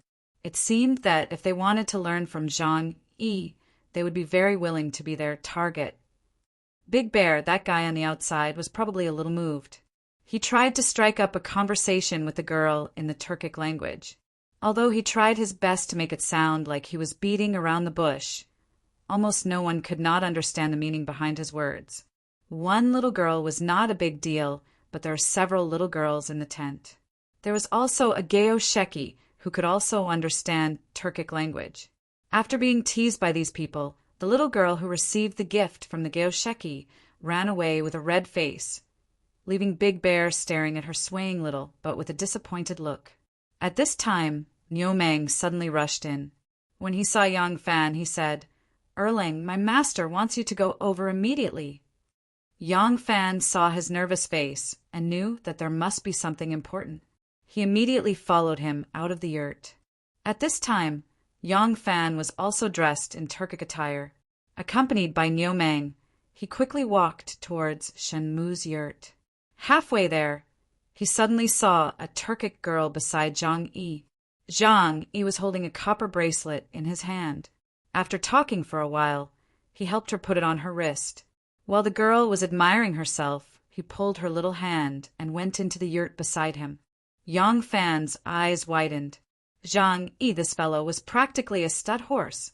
When Yang Fan walked into Shenmu's yurt, he saw only two people inside. One was Shenmu, the other was Wu Zhila. The two were sitting cross-legged opposite each other, their faces gloomy. After Niumeng put up the curtain for Yang Fan to enter, he put down the curtain and stood guard outside. Yang Fan looked at the two and went straight to sit next to Shenmu. He asked what happened. Wu Zhila said in a muffled voice, "I'm afraid. We will have to move to another place." Yang Fan was startled and asked, "Why?" Shenmu said indifferently, "It's not just moving to another place. I'm afraid our original plans will all be for naught. We need to think about it further." Yang Fan couldn't help but ask, "Just what happened?" Shenmu said, "The people that Wu Zhila sent to secretly request an audience with Luan Trinling were tied up the moment they arrived at his residence and brought to see Zanpu. In addition, they pointed out that this was Wu Zhila's delaying tactic. They should attack Big Dipper Valley before winter arrives and drive the Tukashi tribe out into the wilderness to be dragged out and frozen to death." Yang Fan looked at Wu Zhila. Wu Zhila pounded his thigh in frustration and said hatefully, "There's a spy. Someone leaked our plan to Luan Trinling." Yang Fan's eyes narrowed. "Who did you tell?" Shenmu snorted. Wu Zhila's black face immediately turned red. After a moment, he said in a muffled voice, "The chieftain of the main tribe, the elders, and the leaders of the other 9 tribes," Shenmu said. "The problem is you didn't ask these people to keep it a secret, so the entire tribe knows." Wu Zhila straightened his neck. "I trust my tribesmen." Under Shin Mu's sharp glare, Wu Zhila shrank back again. In a low voice, he said, "How could we hide this kind of trick of feigning surrender from our tribesmen? If we don't say it, it's hard to avoid someone making it real. It's not like you don't know that the relationships between the tribes are very distant. If we want to feign surrender, we have to communicate with each other. It's not like the army of the Tang dynasty, which obeys every order and doesn't need to let them know the reason." Shenmu sighed and shook his head, saying nothing. Yang Fan said, "If that's the case, then we have no way of finding the spy." Shenmu said, "It's not important right now whether we can find the spy or not. Since it's something that the entire tribe knows about, the spy might just be a small character who doesn't speak, or someone might have inadvertently leaked it to an outsider. What's important is where the Tukashi tribe needs to move to in order to survive this winter without suffering any losses. In addition, we need to find a way to drive a wedge between the Tufan Zanpu king and the great minister, great prime minister. We need to reconsider our survival and the way we deal with our enemies. It seems that just getting through this difficult time is a very difficult task, not to mention anything else." The tent was silent for a moment. The 3 of them lowered their heads in silence. Wu Shalai thought for a while, then raised his head to look at Shenmu.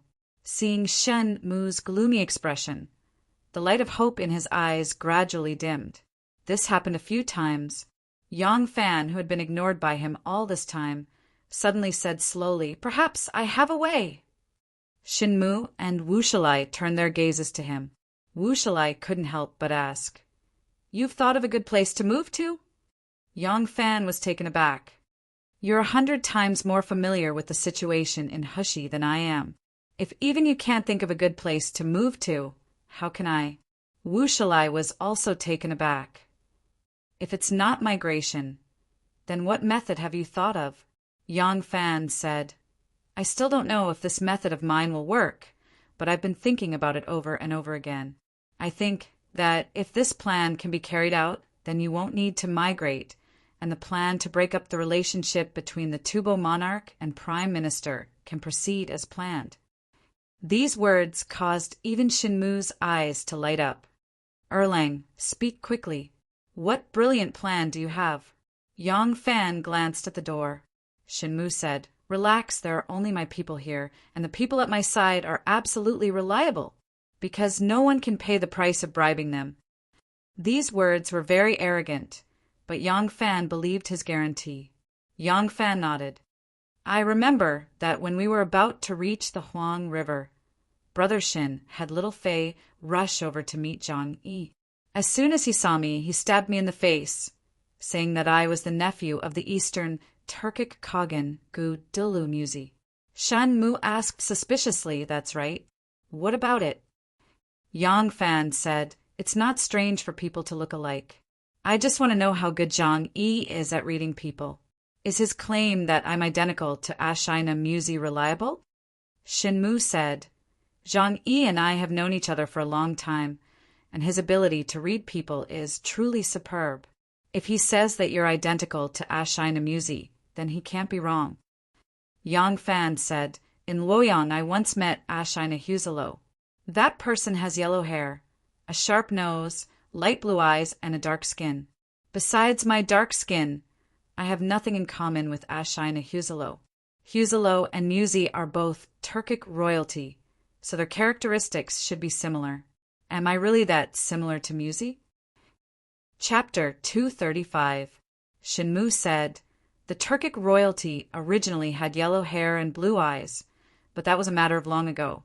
The Turkic nobility originally called themselves the Blue Kin, and the ordinary Turks the Black Kin, because the appearance of the Black Kin Turks is not much different from the people of the Central Plains. For several hundred years, the Turkic nobility had many marriages with the Black Kin and other races. Moreover, many of the Turkic nobility had gathered foreign beauties to serve them, causing the appearance of their descendants to be very different from their ancestors.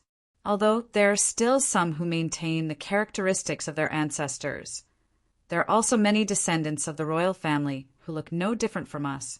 Look at Wuzheil. He is also a descendant of the Turkic nobility, but now he has black hair and black eyes. How is he different from the people of the Central Plains? Wuzheil nodded. Correct. My grandmother is a Han, and my wife is also a Han. Some of my sons are tall and burly like me, but some of them are very scholarly and weak.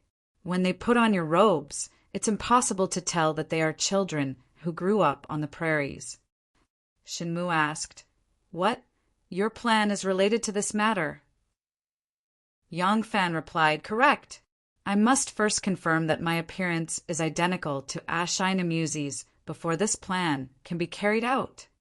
Without another word, Shinmu immediately shouted to the entrance of the tent, Go! Call Zhang Yi over for me. A short while later, Zhang Yi came running in, his clothes in disarray. He excitedly said to Shinmu, Third brother, is there another battle? Shinmu pointed at Yang Fan and asked, Zhang Yi, I know that you have a good eye for people, but this matter is of great importance. You must seriously confirm that Erlang and Ashina Musi are identical without any flaws. Zhang Yi was startled, but seeing Shinmu's solemn expression, he did not dare to be careless. He carefully examined Yang Fan and said, Erlang, please stand up. Let me take a closer look. Yang Fan stood up and stood in front of him. Zhang Yi circled around Yang Fan a few times as Wuzheil and Shinmu watched with bated breath. Zhang Yi slowly turned back to Yang Fan and nodded, saying, Identical in appearance. He looked up and down a few more times and said, The height is exactly the same. Wu Jila and Shan Mu could not help but breathe a sigh of relief. Zhang Yi continued, Fat and thin. Mu Si is a little fatter than Erlang, but there is a limit. Even if you look closely, it is not easy to tell. But Erlang's skin color. And if you look closely, Mu Si's face is a little redder than Erlang's. Because of the special climate of the area, the cuticle of the face was too thin, and the capillaries were dilated, forming a reddish, blood-like redness. Even the most pampered nobles would inevitably have this kind of skin color in such an environment. Yang Fan had only been here for a short time, so it was natural that he was different from Musi in this aspect. Shinmu said, Nothing else? Eyes, beard, and so on. Zhang Yi said, "No, Musi doesn't have a beard either. If there's anything different, it would be the accent. Other than that, there's nothing else." Shinmu nodded and said, "All right, you can get lost now. Recuperate for the next few days and get some rest. I need you to do something, so don't fool around all day." Zhang Yi agreed with a cheeky grin and quickly retreated. Shinmu turned to Yang Fan and said, "If it's just adding a little redness to the face, it's very easy. But I wonder what Erling's plan is." On the banks of the Jitsu River, cattle and sheep were breeding, forming herds along the road. There were also some places where barley and other crops and vegetables were planted. When Princess Wenqing married, she brought over the advanced technology of the Central Plains, such as textiles and medicine, including farming, which greatly improved the agriculture here. A caravan of camels from afar entered the Tubo kingdom with the melodious sound of camel bells. The city was very prosperous. With the Jokhang Temple as the center, the circular streets were bustling with activity. On the streets, there were stalls selling all kinds of fruits and pastries, such as steamed cakes, wontons, soft sheep noodles, and white meat. There were also shops selling silk and satin, porcelain, knives, hairdressers, saddlemen, cobblers, and divine sculptors. The believers shaking the prayer tubes, the rich people in loose robes, and the refugees begging on the streets formed a very complicated picture. In front of them, a few warriors in red walked with their heads held high. Tubo worshipped red, and the warriors always tried their best to make their armors, flags, and helmets red, which was very eye-catching. At this time, more than a dozen tall horses galloped over. The riders on the horses scratched each other, and both sides began to quarrel. A moment later, a fight broke out. One by one, they unsheathed their swords and began to fight fiercely. The passers-by quickly moved away, but there was not much panic on their faces. It seemed like they were already used to this kind of scene. Over the years, Tubo had annexed many other tribes, such as Supi, Yangtang, and Tuhan, so there were often conflicts between them, and a small conflict would lead to a big fight. And Tubo's original internal tribes, the royal family, and the eunuchs, the Buddhists who quickly became the mainstream religion of Tubo, and the local believers of Tubo's old religion, the rising nobles and the declining nobles, could be said to be full of contradictions. Street fights like this were common. Even wars between two tribes were common. Therefore, since the time of Songtsen Gampo, Zampu, and the ministers who were actually the leaders of the big and small tribes would hold a small alliance every year, a big alliance every 3 years, and now it had even developed into 2 alliances every year. This kind of alliance meeting was where everyone sat in rows, complained about their grievances, vented their anger, and then shook hands and made up. At the end of each alliance meeting, Zampu would preside over the ceremony. In the small alliance, sheep and dogs would be killed, their feet broken, and then their stomachs and intestines would be cut open. The shaman would offer a sacrifice to the gods of heaven and earth, and everyone would swear together, if anyone has a change of heart, conspires against each other, and kills each other, the gods will know, and will punish them like animals. When there was a big alliance, every 3 years, dogs, horses, cows, and donkeys would be killed as animals. Sometimes, in order to show the grandeur, they would even use humans as animals. Zampu would personally offer a sacrifice to the gods, asking the ministers to work together to protect Zampu, and whoever broke the alliance would be slaughtered like those animals. This kind of alliance meeting could not be said to be completely useless, but there were still contradictions, and naturally it could not completely solve the problem. The camel team that had just entered the city saw the 2 groups of warriors fighting in a mess in front of them, and stopped for a moment. Then, with the guide leading them, they turned into another road. Yang Fan was wearing a Tubo robe, and his hair was also Tubo style. He was riding on the back of a camel, watching the scenery on the street with great interest. On both sides of the street were residential houses. Most of the residential houses here were relatively simple and rough houses, and those with better family backgrounds mostly had stone masonry buildings, and the outer walls were painted milky white or beige. Soon, they stopped in front of a masonry building with a white outer wall. Standing at the door waiting for them was a man and a woman, and they seemed to be a couple. The man wore a khaki-colored robe diagonally, with one sleeve hanging casually at his side. He was tall and strong, with a broad forehead, and his dark face, glowing with oil, appearing quite dignified. The woman was about the same age as him, also in her 30s. She had a strong body, with a thin braid wrapped around her head and many coral bone beads and other similar ornaments hanging down. Seeing Yang Fan's group of camels, the couple immediately came up to greet them. The woman was more talkative, talking to the guide of the camel team with a smile and greeting everyone. The man just bowed and then led the camel, silently leading everyone to the backyard.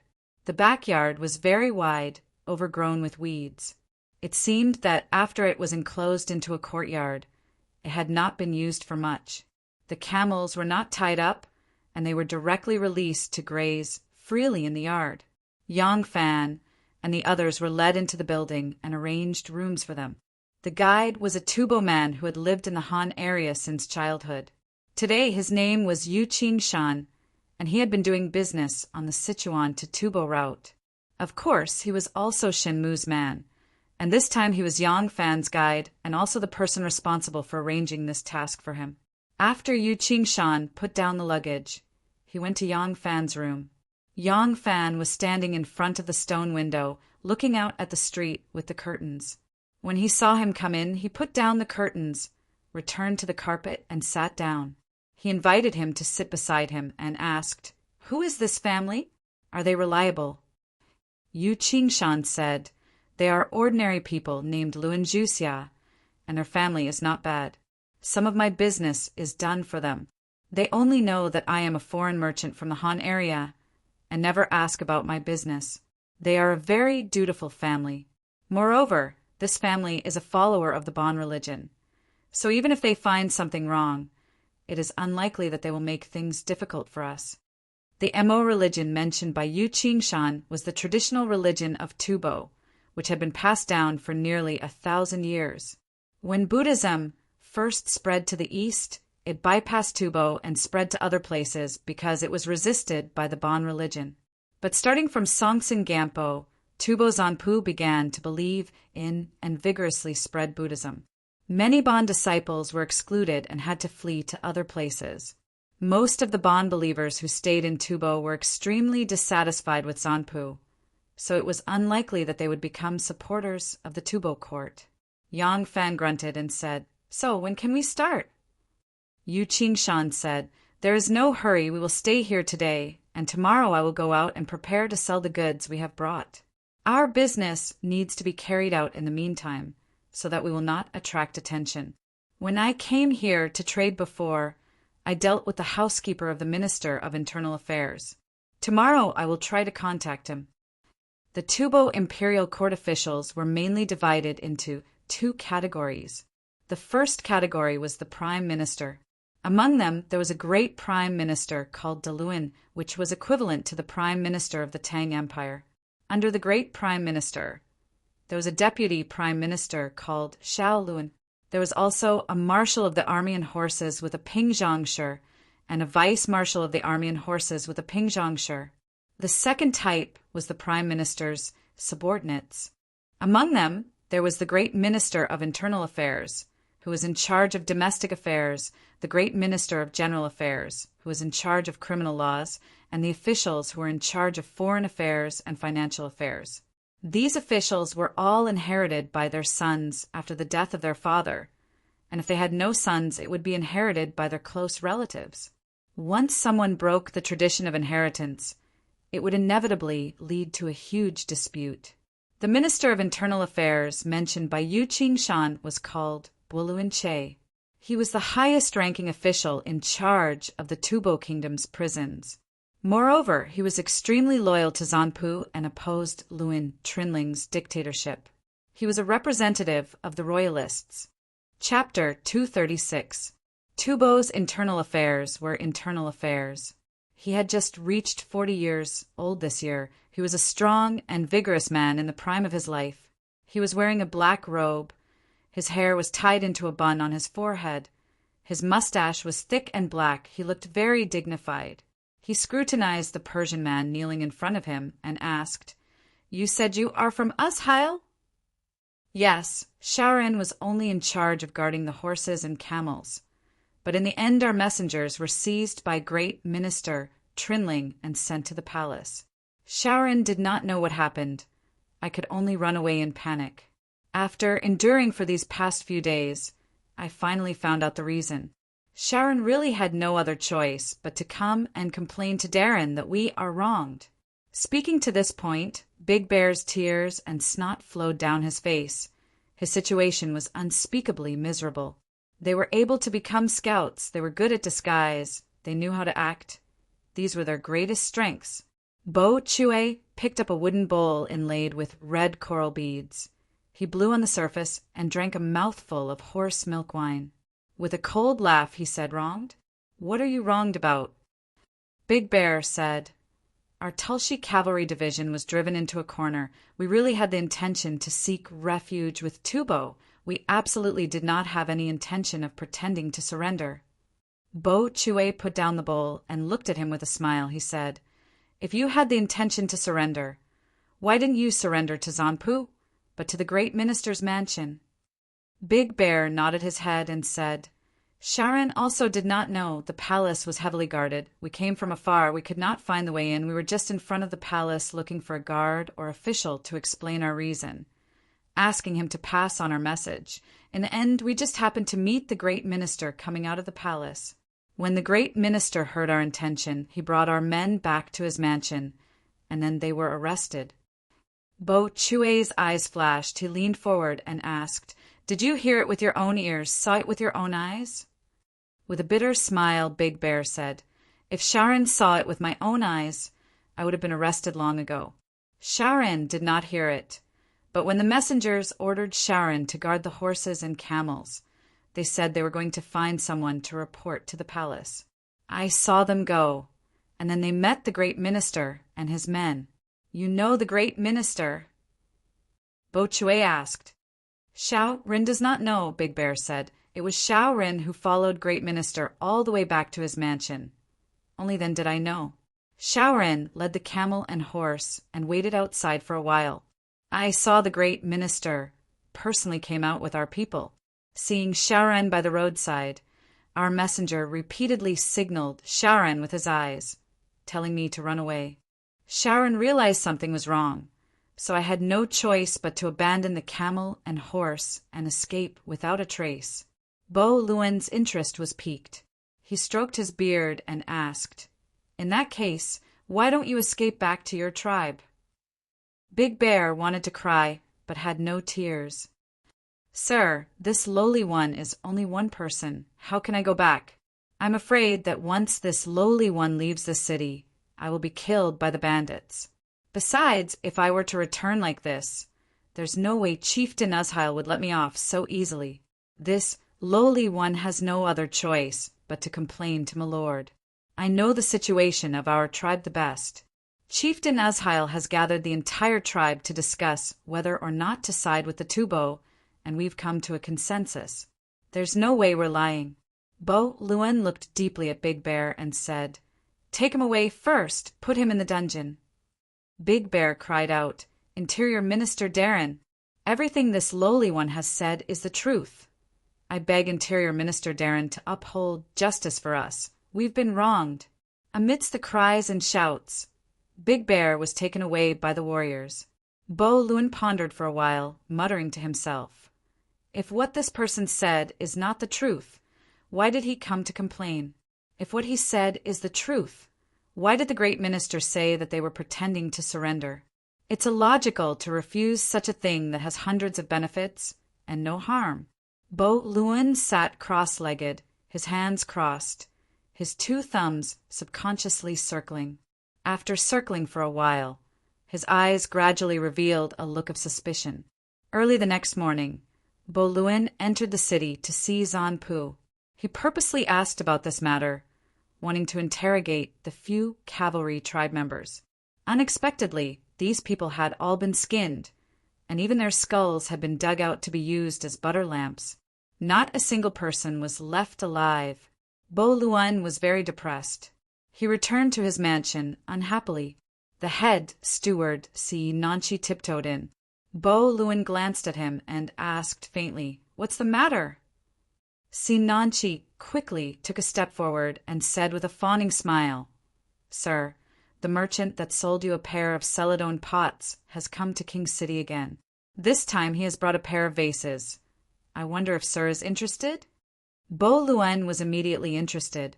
This person liked to collect Central Plains porcelain and would not hesitate to buy the rare ones. Once he heard this, he was overjoyed and said, "All right, ask him to bring it for me to take a look." Sinanchi hurriedly said, "My lord," this lowly one also said the same thing, but they traveled a long distance, and in order to prevent damage, the porcelain was carefully tied up.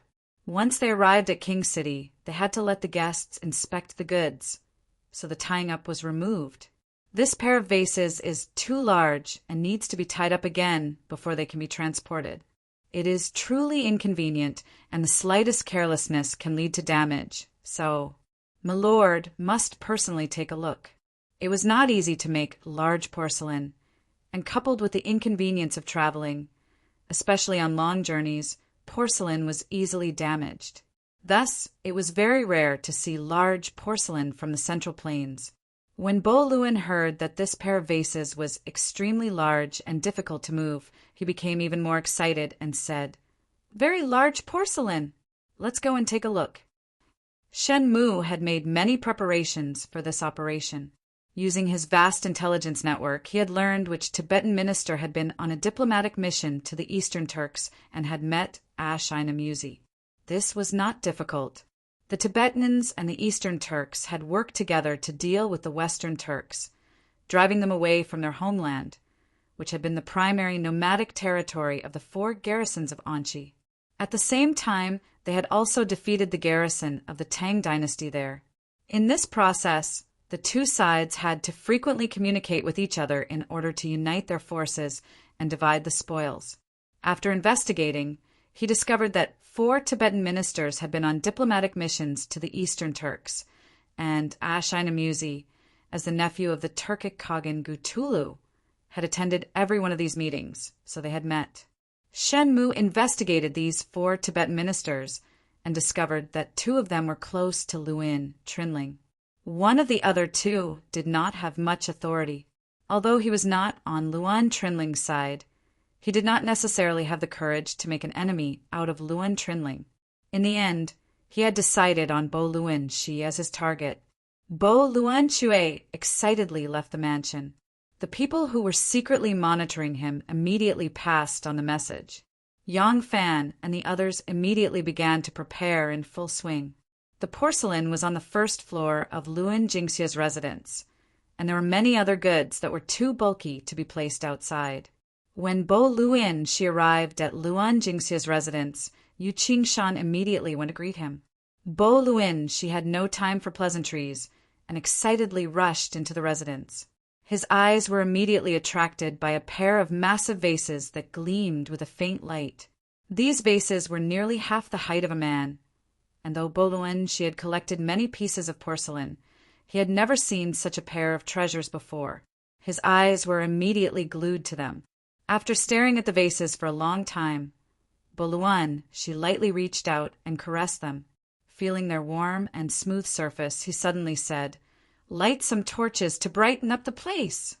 This sort of tall stone building did not have very good lighting, and it was rather dark inside, making it difficult to see clearly. A few torches were lit around the vases, and the 2 vases shone brightly, and Bo Luan Shi's eyes could not help but light up as well. The texture was exquisite. The vases were thin and smooth, and the bones were compact. Knocking on them produced the sound of metal and stone. There were all kinds of patterns on them, such as red-crowned cranes, pine trees, clouds, and court ladies. The more Bo Luan Shi looked at them, the more he liked them. He repeatedly nodded his head and said, "I want them. These 2 vases, I want both of them. Move them to my house immediately." By this time, Yang Fan and another group of people had already arrived at the residence of the Tufan Great Minister, Luan Jingling. Along the way, Yang Fan stuck a full beard on his face, concealing his original appearance as much as possible. He followed Yu Qingshan's group to the Tufan King city. Meanwhile, Niu Mang and the others disguised themselves as another group of merchants and entered the city right after him. While Bo Luin, she was impatiently waiting to buy the pair of Yu kiln vases. Yang Fan had already left and blended into Niu Mang's group of merchants. Niu Mang's group of merchants sold a lot of silk, satin, porcelain, and Buddha statues to the great minister's residence. Yang Fan disguised himself as a young worker carrying goods and followed the cart into the rear courtyard of the great minister's residence. Move in, be careful." The steward of the great minister's residence shook a bunch of keys in his hand, standing in front of the storeroom and shouting loudly. Yang Fan carried a bundle of satin on his shoulder, and with the brim of his hat pressed low, he looked around vigilantly. He slowly walked into the storeroom and placed the goods according to the steward's instructions. In the distance, Yu Qingshan, with a dozen of his workers, carefully carried 2 huge vases and slowly walked over. The warriors of the great minister's residence protected them, and along the way they chased away the common people for fear that someone would recklessly barge in and damage the beloved treasures of the great minister. Along the way, there were people disguised as all kinds of travelers and peddlers. Every few dozen steps, there would be one person to pass the message back. In front of the great minister's residence, the cart driver sat on the shaft of the cart, staring at the hand signals coming from afar. He secretly signaled to the people carrying goods in the courtyard and adjusted the speed of their movement. Bo Luin, she was worried about the 2 rare vases and personally escorted them back to the residence. Such huge and heavy vases could not be moved quickly, so it was easy for Yang Fan's side to adjust the speed of the movement. When the signal came from the other side, indicating that Bo Luin, she was approaching, they had just moved the last few goods into the storeroom and placed them properly. Get out, get ready to go back." Niu Mang waved his hand to chase them away, and Yang Fan and the other workers left the backyard. Returning to the door, Niu Mang bowed and said to the steward of the great minister's residence, "Head steward, the goods are all here." The head steward nodded arrogantly and placed a heavy bag of gold in his hand and said, "Count it in the future. If there are goods of such quality, feel free to come again. In this imperial city, other than our great minister's residence, there are really not many who can afford it." Niu Mang smiled. Of course, there is no need to count. Head steward, do you think I don't trust you?" As he said this, he took out a few golden beans from the bag and stuffed them into the steward's hand, and said with a smile, "You have worked hard. The head steward smiled with satisfaction and wiped his abdomen with his hand. The few golden beans disappeared, and no one knew where he had stuffed them. At this moment, Bo Luin, she was leading the way on horseback, and behind him, a dozen strong men were carrying 2 large vases with wooden poles.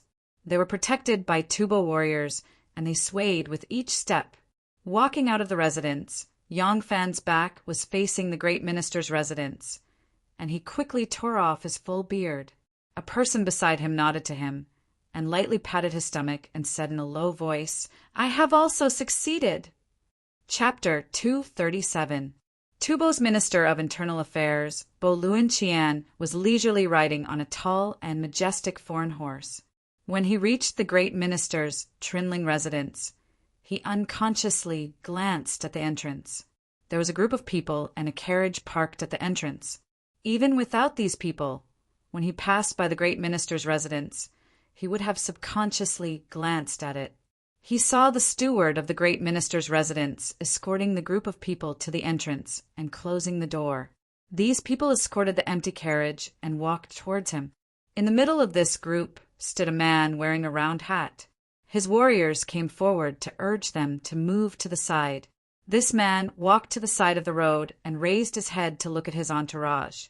With this raised face, Bo Luin Qian could clearly see Yang Fan's appearance from his high vantage point. Bo Luin Qian's gaze had already swept past that man's face and suddenly flashed back, his eyes widening. What a familiar face! Bo Luanqian felt that he had seen him somewhere before, but he could not recall it. He only had a vague feeling that he had not seen him in the capital. That was even stranger. He had not been to many places, and this person, Bo Luanqian, suddenly pulled on the reins. He remembered that person's appearance. He had seen him in the tent of the Eastern Turkic Khagan, Gu Dulu. This person was a Turkic, the nephew of the Turkic Khagan. He could not remember his name, but when he remembered where he had seen him, he remembered his identity. Bo Luanqian's suspicions rose. The Turks and Tubo were also at war, but they were working together to deal with their strongest enemy, Tang. A descendant of the Turkic royal family coming to Tubo should be a very grand event. Why did Zanpu not know about it? Why was this Turkic prince dressed as a commoner? Why did he sneak out of the great minister's residence? The more Bo Luanqian thought about it, the more uneasy he became. Because he pulled on the reins of his horse, the entire entourage stopped. His attendant did not know what the Minister of Internal Affairs had instructed and hurriedly ran to his side. Bo Luanqian bent down and whispered, "Did you see that group of people leaving the great minister's residence with an empty carriage?" The attendant hurriedly nodded and said, "Take 2 smart ones and follow them. See where they are going to land. Be careful not to let them find out. After confirming the location, leave someone to guard it. Come and report to me immediately." Seeing his serious expression, the steward did not dare to be negligent and hurriedly brought 2 people back. Bo Luanqian brought some people to escort the 2 vases back to the mansion. After the vases were properly placed, the steward ran back. He had already followed the people to their resting place. Bo Luan sent Yu Shan and the rest away and immediately changed into a set of casual clothes. He also ordered the dozens of warriors to change into casual clothes and hide their sharp blades before following him out of the mansion. Bo Luanqian rushed to where Niu Mang and the others were staying, then hid in a nearby shop and waited patiently. In the evening, Bo Luanqian saw these people leave the inn they were staying at and went to a nearby restaurant to eat. Bo Luanqian confirmed their identities again and left most of the warriors in the mansion to keep a close watch on them. He immediately rushed to King City. The Tufan Kingdom received the Minister of Internal Affairs in the magnificent imperial palace built with huge stones. This huge and magnificent castle stood on the peak of the Red Mountain, looking extremely majestic. The Tufan king was only 20 years old this year. He looked somewhat weak, with a fair complexion and a somewhat melancholic temperament. The interior minister, Bo Luanqian, recounted everything he saw to the Tufan king from beginning to end. He also told the Tufan king about what Big Bear, who was still locked up in the dungeon, said. Hearing this, the Tufan king's expression immediately changed, and he muttered to himself, "What is Trinling doing?" Bo Luanqian bowed slightly and did not speak. The more the Tufan king thought about it, the more uneasy he became. Since he was a child, it was Lu Dongzan and Trinling, father and son, who were the regents of the state. Now he was an adult, but Lu Dongzan was a famous minister, and Trinling was even better than his father. Not only was he outstanding in governing the state, he was also invincible in leading the army to war and enjoyed a high reputation in the country. Now, Trinling's Gar family had already controlled the military power in most of the Tufan country. Their prestige even surpassed that of the royal family of Zampu. If not for the fact that the hereditary system of the throne of Zampu had long been deeply rooted in the hearts of the people, and no one thought that the throne could be overthrown, he would most likely lose his throne. After coming of age, the Tubo king deeply feared this powerful prime minister. In the last few years, Luan Trinling had fewer opportunities to lead troops into battle, precisely because the Tubo king did not want him to have the opportunity to control more troops and wield more power. The Tufan king paced around the unusually spacious main hall for a while before slowly stopping. He faintly said, "If the tribes of Wuzheil were not pretending to surrender, can this matter be explained?" Bolun cautiously said, Zampu is saying? The Tufan king laughed coldly and said, If the tribes of Wuzheil really had the intention to surrender and sent envoys to see you, but were intercepted by Trinling. After finding out the truth, he kidnapped the envoys and said that he had received information that Wuzheil was pretending to surrender. Is this not possible? Bolun said, This, if Wuzheil surrendered, it would be of great benefit to our court. Why did the great minister do this? The Tufan king coldly glanced at him and snorted, You already know the answer, but still ask. Bolun bowed and revealed an awkward smile. The Tufan king knew that he was loyal to him, but did not want to hear from his mouth that Trinling had ill intentions. He said, Originally it would not make sense, but now with the mysterious appearance of that Turkic prince, even I was kept in the dark. This matter is not impossible. Bolun did not answer, only listening. The Tufan king gloomily said, Trinling has always had ill intentions, but although he holds military power, it is not very possible for him to make them rebel against me. Bolun said, Yes, Zampu can make use of the authority bestowed upon him by Zampu to wage war in all directions, and all the generals and soldiers will naturally follow his orders. But if he wants to use this saber to stab at Zampu, this saber will not agree.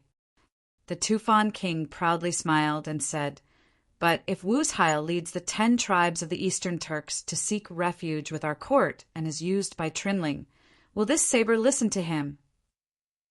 The hall instantly fell silent. Although the hall was very spacious, the atmosphere was abnormally oppressive. After a long time, the Tufan king finally said, It is a pity that Wuzheil's envoy does not understand his ambitions. Since he wishes to seek refuge, he will naturally seek refuge with me. I can bestow upon them status and territory, while Trinling does not have this authority. Balin, seeing that Zampu had already made things so clear, said, Using his father's and his father's many military exploits to establish his prestige, although he could not suppress Zampu, he could make it so that Zampu could not easily touch him. If the 10 families tribe were to be used by Zampu, his power would plummet. So, since he could not be used by himself, he deliberately sabotaged Wuzheil's defection, and repeatedly begged Zampu to immediately send troops to attack Big Dipper Valley. The Tufan king nodded and smiled proudly, saying, Fortunately, Big Dipper Valley is where his tribe is stationed. In order to prevent him from leading troops again, I did not agree otherwise. I would have fallen for his treacherous scheme. Bolun said, Zampu is wise. The Tufan king thought for a moment and said, This Turkic prince, it seems like he is the messenger in contact with the Turks. Although the Eastern and Western Turks are of the same root, due to the struggle for the throne, they have become irreconcilable enemies. When Trinling saw that I was unwilling to send troops, he incited the Eastern Turks to attack, but I do not know what conditions did he agree to. At this point, the Tufan king's eyes turned gloomy once more. Bolun thought for a moment, then said, I'm afraid that under the pressure of the Eastern Turks, the 10 tribes were forced to agree to serve him. Then the Tufan king said, That's right. We cannot let him succeed. The Tufan king suddenly turned to Bolun and said, Immediately take some men and capture those Turks. We cannot allow them to reach an agreement. Then release that Wuzheil man from prison and send some men to escort him back so that he can discuss the matter of his allegiance with Wuzheil. Bolun knew that the situation was urgent and hurriedly agreed. Quickly leaving the palace, the Tufan king stood there alone, his fists gradually clenched, his voice as bleak as the highland winds. Trinling, now is not the time for me to fall out with you, but sooner or later I will deal with you. By the time Bolun Chue left the palace, the sky had already darkened. Bolun Chue immediately mobilized his warriors and rushed to the lodgings of Niu Mang and the others. At this time, they had already finished eating dinner and returned to their lodgings. This was also a blockhouse. Without a word, Bolun Chue immediately ordered his men to attack the blockhouse they were staying in. The people in the blockhouse were all exceptionally valiant, relying on the sturdy fortress to stubbornly resist. Very quickly, a row of nearby houses and shops burst into flames, and the entire street was plunged into chaos. After a round of fighting, the people in the blockhouse broke through and escaped. By the time they killed their way into the blockhouse, they only managed to carry out a few corpses. After a round of searching, Bo Luan Chue found in the most luxurious and spacious rooms some valuables that the escapees did not manage to take with them. From the value of the room and the clothes and jewels, it should have been used by one of the leaders of the group, and this person was undoubtedly the Turkic prince. Among these valuables, the most important was an armband. This was a unique Tufan armband, inlaid with sisi, a type of jewel shaped like a pearl, green in color.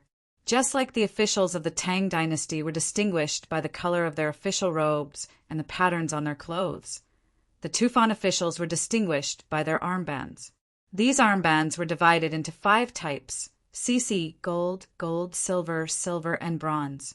Only officials of the rank of Great Minister Trinling could use sisi as an armband. Without a doubt, this was a gift from Trinling to the Turkic prince, and at the same time a token. When Bo Luan Chue entered the palace that very night and reported to Zanpu about the capture and presented this armband, the Tufan king took it in his hand and examined it for a long time before he smiled coldly.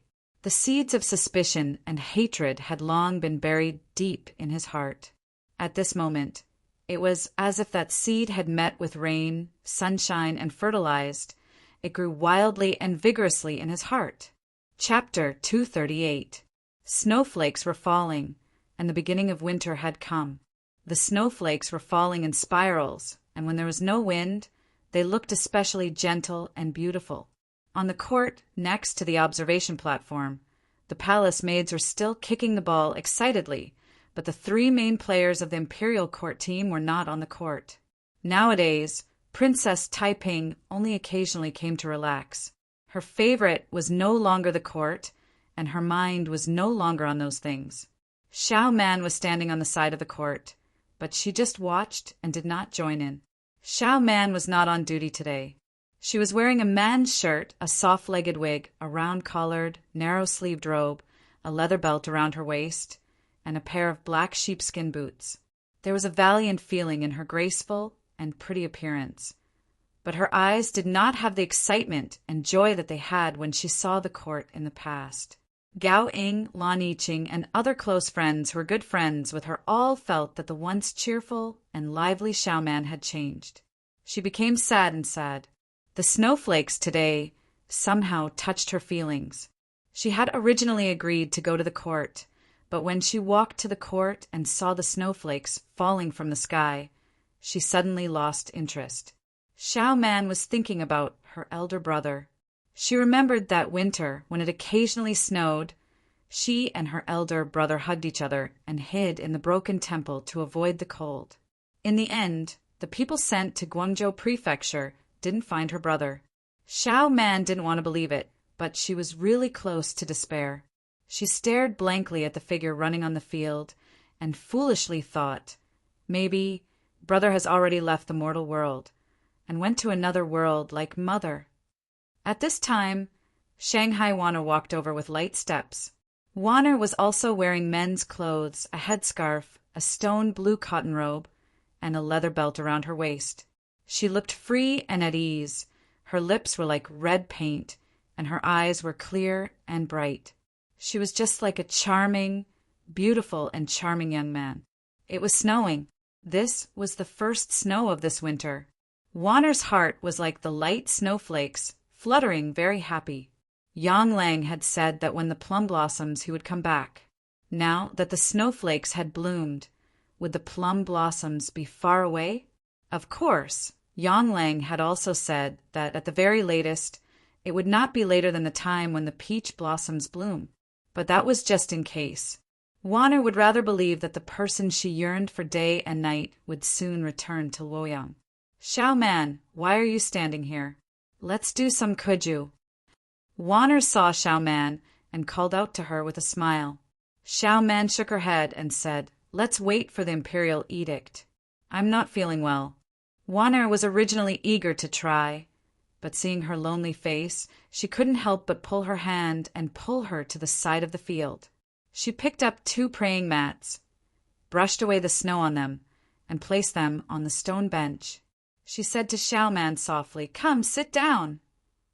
The 2 of them sat on the praying mats. The new praying mats were soft and dry. At first, they felt slightly cold, but after a while they warmed up. Wana looked at Xiaoman and asked, "For a long time, I always felt that you were very unhappy. Is there something on your mind?" Xiaoman shook her head, but her eyes suddenly turned red and tears almost fell down. She hurriedly turned her head away. Waner said, "If you have something on your mind, why don't you tell me? It's not good to keep it to yourself. I'm a few years older than you. Maybe I can help you make a decision." Xiaoman sniffed and sadly said, "There are some things that no one can help with." Waner gazed at her, her eyes like water. Xiaoman was silent for a long time. Finally, she told Waner what was on her mind bit by bit. From the first time she met her elder brother, to the 2 of them relying on each other for survival, until they parted on the street, until she never forgot the promise from back then. She searched again and again, was disappointed again and again, and hoped again and again. Waner listened to her story and her eyes turned red. After Xiaoman finished speaking, she said to Waner, "Wait for the imperial edict, do you think? My elder brother is no longer in this world." Waner did not directly answer her question. In Waner's view, this person was very likely to be no longer in this world. A beggar did not need to travel a long distance to beg for food elsewhere. In her view, this was not necessarily a bad thing for Xiaoman. A youth who was as pure as water in his childhood might grow up to be a dirty person with a heart full of filth. A beggar, a man who grew up in a beggar's den, how noble could you expect him to be? If such a person had long forgotten the purity of his youth, but used a pure girl like Xiaoman, from then on attached to her like a leech, using the warmth and friendship of childhood to extract everything from her, how unfortunate would that be for Xiaoman? Xiaoman saw that Waner did not answer, and her eyes turned red again. Waner said softly, "Everyone has loved and cared for them, but no matter how great the sorrow and nostalgia, it will always gradually fade with the passage of time. Why do you always keep thinking about him? I feel your nostalgia for him even exceeds that of your mother?" Xiaoman said in a daze, "It's not like that, it's just because I know mother has passed away, but elder brother is still alive." Waner sighed. She always felt that there was something wrong with Xiaoman's excessive obsession, but she could not tell what was wrong. The 2 of them sat quietly, and for a moment they were a bit speechless. Only the quiet snowflakes fell silently, sprinkling on their eyebrows, their shoulders. There was something called love in this world, but everyone's love had a different taste, and it happened differently. There was love at first sight, and there was love after a long time. There was passion, and there was calmness. For Xiaoman, it was the accumulation of little by little. Bit by bit, it was treasured in her heart and slowly fermented in the bottom of her heart. As she grew up, that stubborn, persistent, gentle, loving, and protective boy had actually been growing with her in the bottom of her heart. That boy had always been her support, her only support. When she was young, it was only her elder brother. When she grew up, the image of that boy was also constantly repaired and perfected in her heart. Now, in the bottom of her heart, whether that image was family or love, in fact, she did not know. At this time, Princess Taiping came, walking in high spirits. She was wearing a scarlet feather cloak that was like blood, reflecting the graceful snowflakes in the sky, shimmering, revealing a valiant charm that made people's hearts beat faster. Waner sighed in the bottom of her heart and gently stood up. She found that these days not only had Xiaoman's temperament changed, but Princess Taiping had also changed. She became strange to her, and she did not want to get close to her. But she did not realize that in fact it was not only the 2 of them who had changed, she had changed no less than the 2 of them. In the west of the river, heavy snow was swirling. Thousands of miles of mountains and precipitous ridges were covered with white snow. In the valley where the snow was 3 feet deep, the stream that usually flowed had long been frozen into a dead snake. There was a hot spring here, but the temperature of the water was not high, and it could not play a role in such a raging cold. Under the ice, there was faint spring water flowing, but above it was a 3-foot thick layer of ice.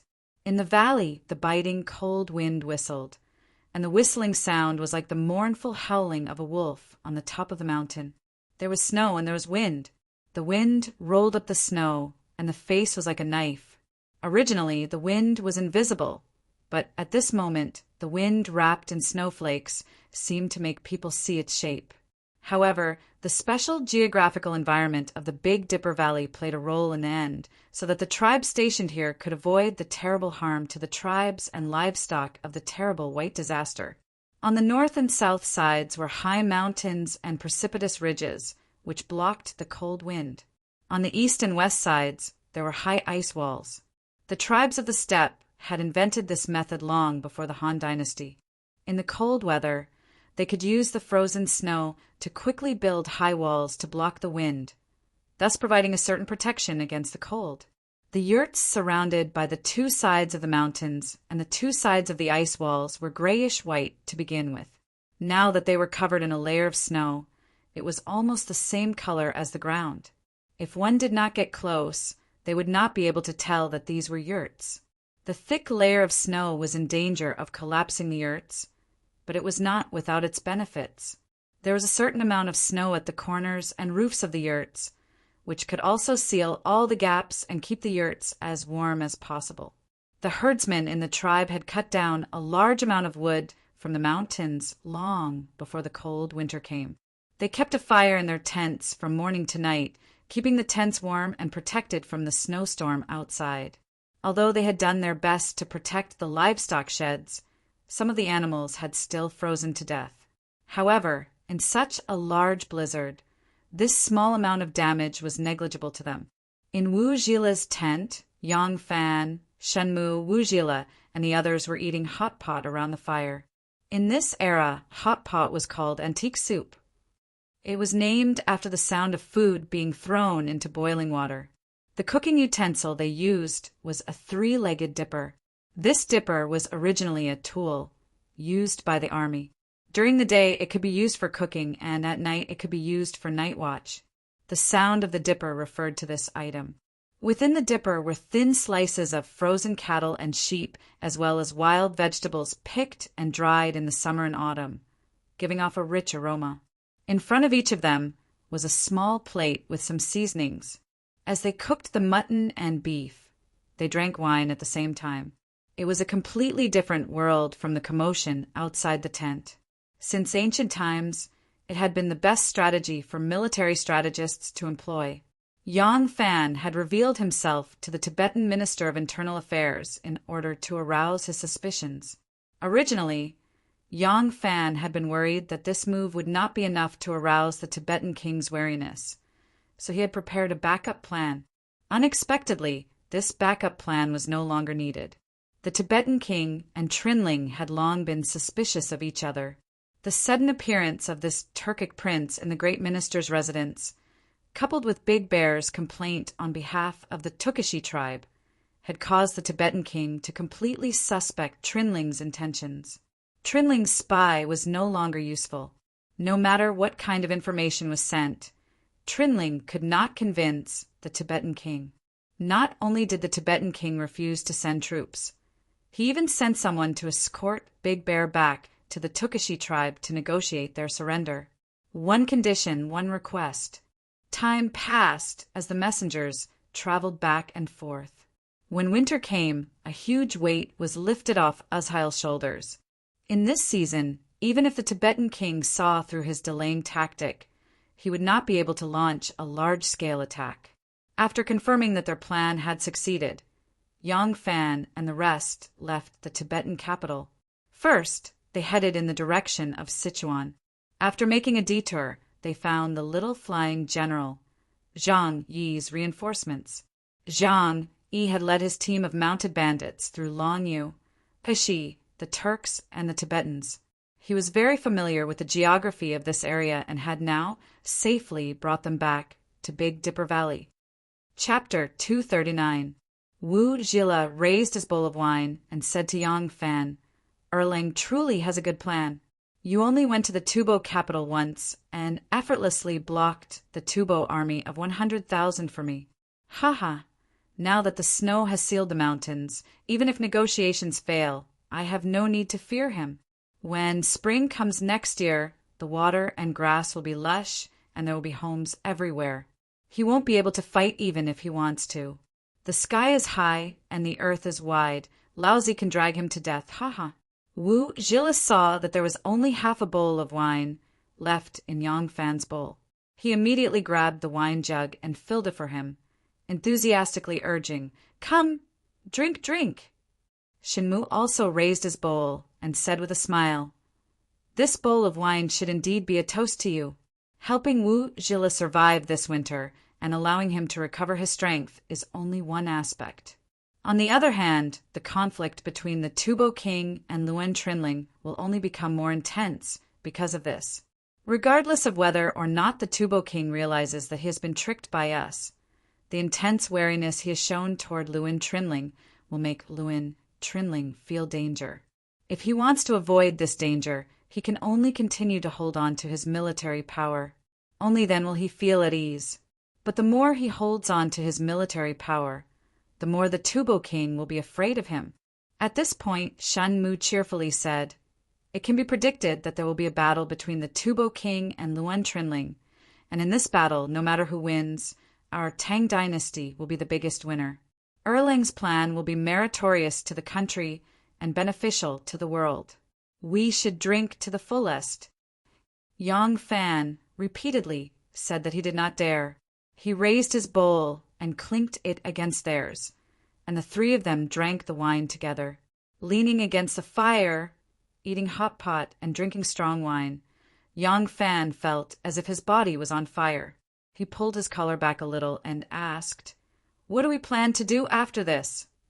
Shan Mu said, "The Tufan King and Luen Trinling are both wary of each other, but if they truly want to develop to the point where they are irreconcilable enemies, they still need time. We do not need to interfere on this side, we only need to quietly observe the changes. If they discover that someone is deliberately trying to sow discord, I'm afraid it will instead backfire on us. Wuzheil's tribe has already been able to survive this winter. That's enough. When spring comes next year, there will be no place in the world that they can't go. In a year's time, they should be able to find and establish a new pasture. I think it's time for us to go back." Yang Fan asked curiously, "Go back? Then the information I need. Did you think that I didn't do anything while I was waiting for you here?" Shenmu smiled. Hee, I've already gathered all the information you need. Wu Zhila said, "The snow is so heavy. Why don't you all stay in my tribe for the time being, and then leave when we migrate in spring?" Shenmu said, "Forget it. Although the snow is heavy, we are light and few in number, so this won't be a problem. I still have people waiting by the Huang River, and I trust that Erlang will also have to return as soon as possible. Otherwise, if there is no news for a long time, the imperial court might mistakenly believe that he has died outside. That would be very inconvenient." Hearing this, Yang Fan also felt that it was very reasonable. Although Wu Zhila wanted to keep the guests, it was not good for him to continue persuading them, so he could only agree. The three of them agreed that once the storm stopped, they would prepare to return. The Wu Zhila tribe would provide a few sledges to help them transport food for the people and horses along the way. After drinking for more than an hour, the three of them finally concluded their discussion. Yang Fan, somewhat tipsy, hurried back to his own residence. By the time he came out, the snow was still falling, but the wind had stopped. His body was hot from eating the hot pot, so he only wrapped himself in his leather robe and rushed back through the snow. After passing through several large, white, mushroom-like yurts, Yang Fan finally recognized his own yurt. Just as he was about to walk over, a person suddenly appeared from one of the snowy, mushroom-like yurts. His clothes were disheveled, and he was in the middle of fastening his belt. Behind him was a Turkic girl with a face full of spring. When she saw someone outside, she playfully stuck out her tongue and then shrank back. When Zhang Yi saw that it was Yang Fan, he laughed and said, "Erlang, are you done drinking?" Yang Fan stopped and said, "Yes. I was wondering why I couldn't find you when we were drinking. You brought us back safely. I have to thank you for your help. I even wanted to offer you a cup of wine." Zhang Yi waved his hand. It's nothing. This is all I can do. If not for third brother's explanation, I still wouldn't have known that your plan in the Tubo capital was so formidable that you defeated an army of 100,000. The Tubo king and the Tubo great minister both fell for your trap. Ha! Third brother said that in the blink of an eye, you trapped the king and killed the minister. Although I don't really understand, I know that this is an excellent plan. With a smile that was not a smile, Yang Fan said, "Brother Zhang overpraises me. This little brother's plan only worked on 2 people. But Brother Zhang..." Yang Fan waved his hand at the countless yurts in the snow and sighed with deep reverence. 1,000 years from now, Brother Zhang, you will be able to create a nation. Even after Yang Fan had walked far away, Zhang Yi was still standing there in a daze. He rubbed his chin and blinked his eyes, muttering to himself in bewilderment, 1,000 years from now, I will be able to create a nation? How will I be able to create a nation? Will I be able to live that long? It's really hard to understand the words of a scheming person. Northeast of Huangshui City, 2 military horses galloped with all their might in the heavy snow. The 2 of them, each on a horse, trudged through the heavy snow that made it impossible to tell whether it was a field or a road. Yi and I can't walk. One of the soldiers who was lying on his horse pulled down his veil to block the wind and snow and shouted. As soon as he opened his mouth, the wind and snow poured into his mouth, choking him until he couldn't speak. This man was actually speaking Turkic. The other man pulled on the reins, turned his head, and pulled down his mask. "Diancie, hold on. It's not easy for us to travel, and it's even harder for them to catch up." This man also spoke Turkic.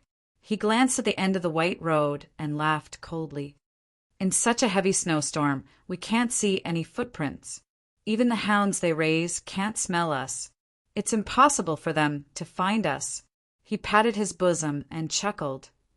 "We've obtained such important intelligence from the Tang. When we return, the Kogin will definitely reward us handsomely. Perhaps we'll even be conferred the title of Dagon, Turkic official position, a relatively high-ranking military officer. Do you still remember our tribe's great beauty, Machi Qingyuan?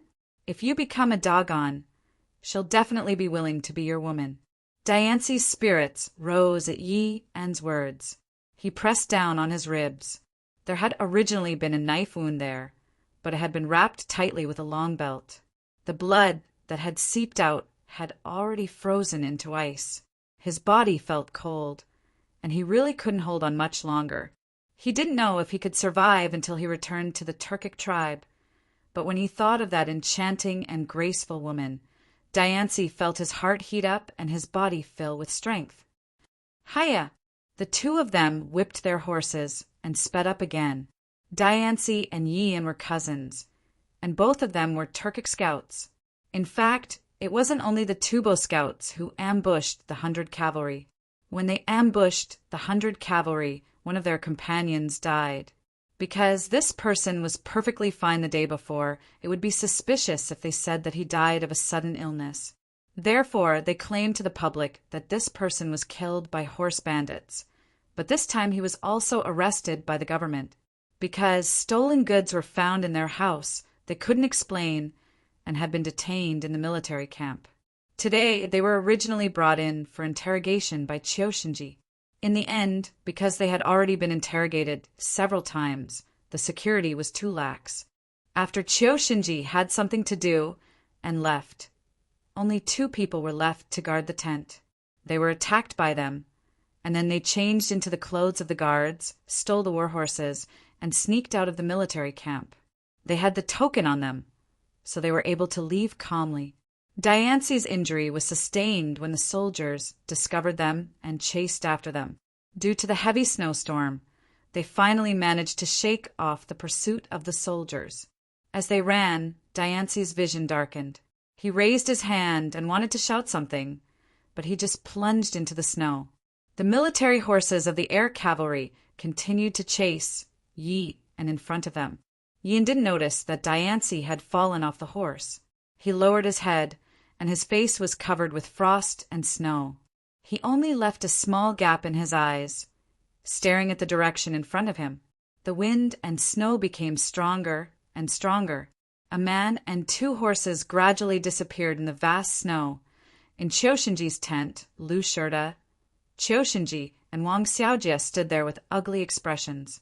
On the ground were 2 corpses whose uniforms had been stripped, and at the entrance of the tent were the corpses of 2 guards. The ground was dyed red with blood. On the side, a brazier that had been kicked over during the fight was still burning, and it was still emitting a faint red light. Qiushinji's face was livid. He said in a deep voice, the 2 people at the entrance of the tent had their throats slit and were assassinated from behind. The 2 people in the tent had many scuffling scars on their bodies.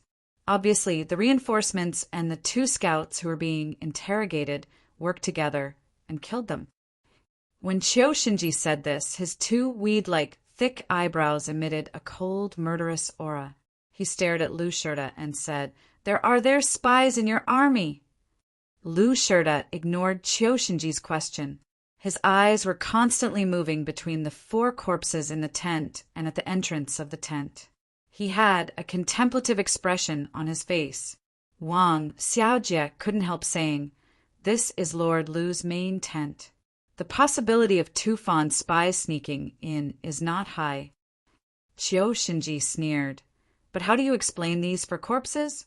You can't possibly think that 2 bound criminals can kill for people so easily, right?" Wang Xiaojie said, "General Qiu only placed 2 guards at the entrance of the tent." Qiushinji raised his eyebrows and said, "Isn't this enough? They are just 2 prisoners who have been held captive for many days and don't even have enough to eat. In such a heavy snow and such a cold day, and they are in General Lu's main army. Do you want me to place all the guards outside as if facing a great enemy?" Wang Xiaojie was speechless after hearing this. Lu Shirda slowly raised his head and looked at the empty tables. Then he looked at the snowflakes that were blown into the tent by the whistling wind. He said worriedly, "The 2 escaped criminals are not important. What is important is how many military secrets they stole. General Qiu, which pass intelligence did you read today?"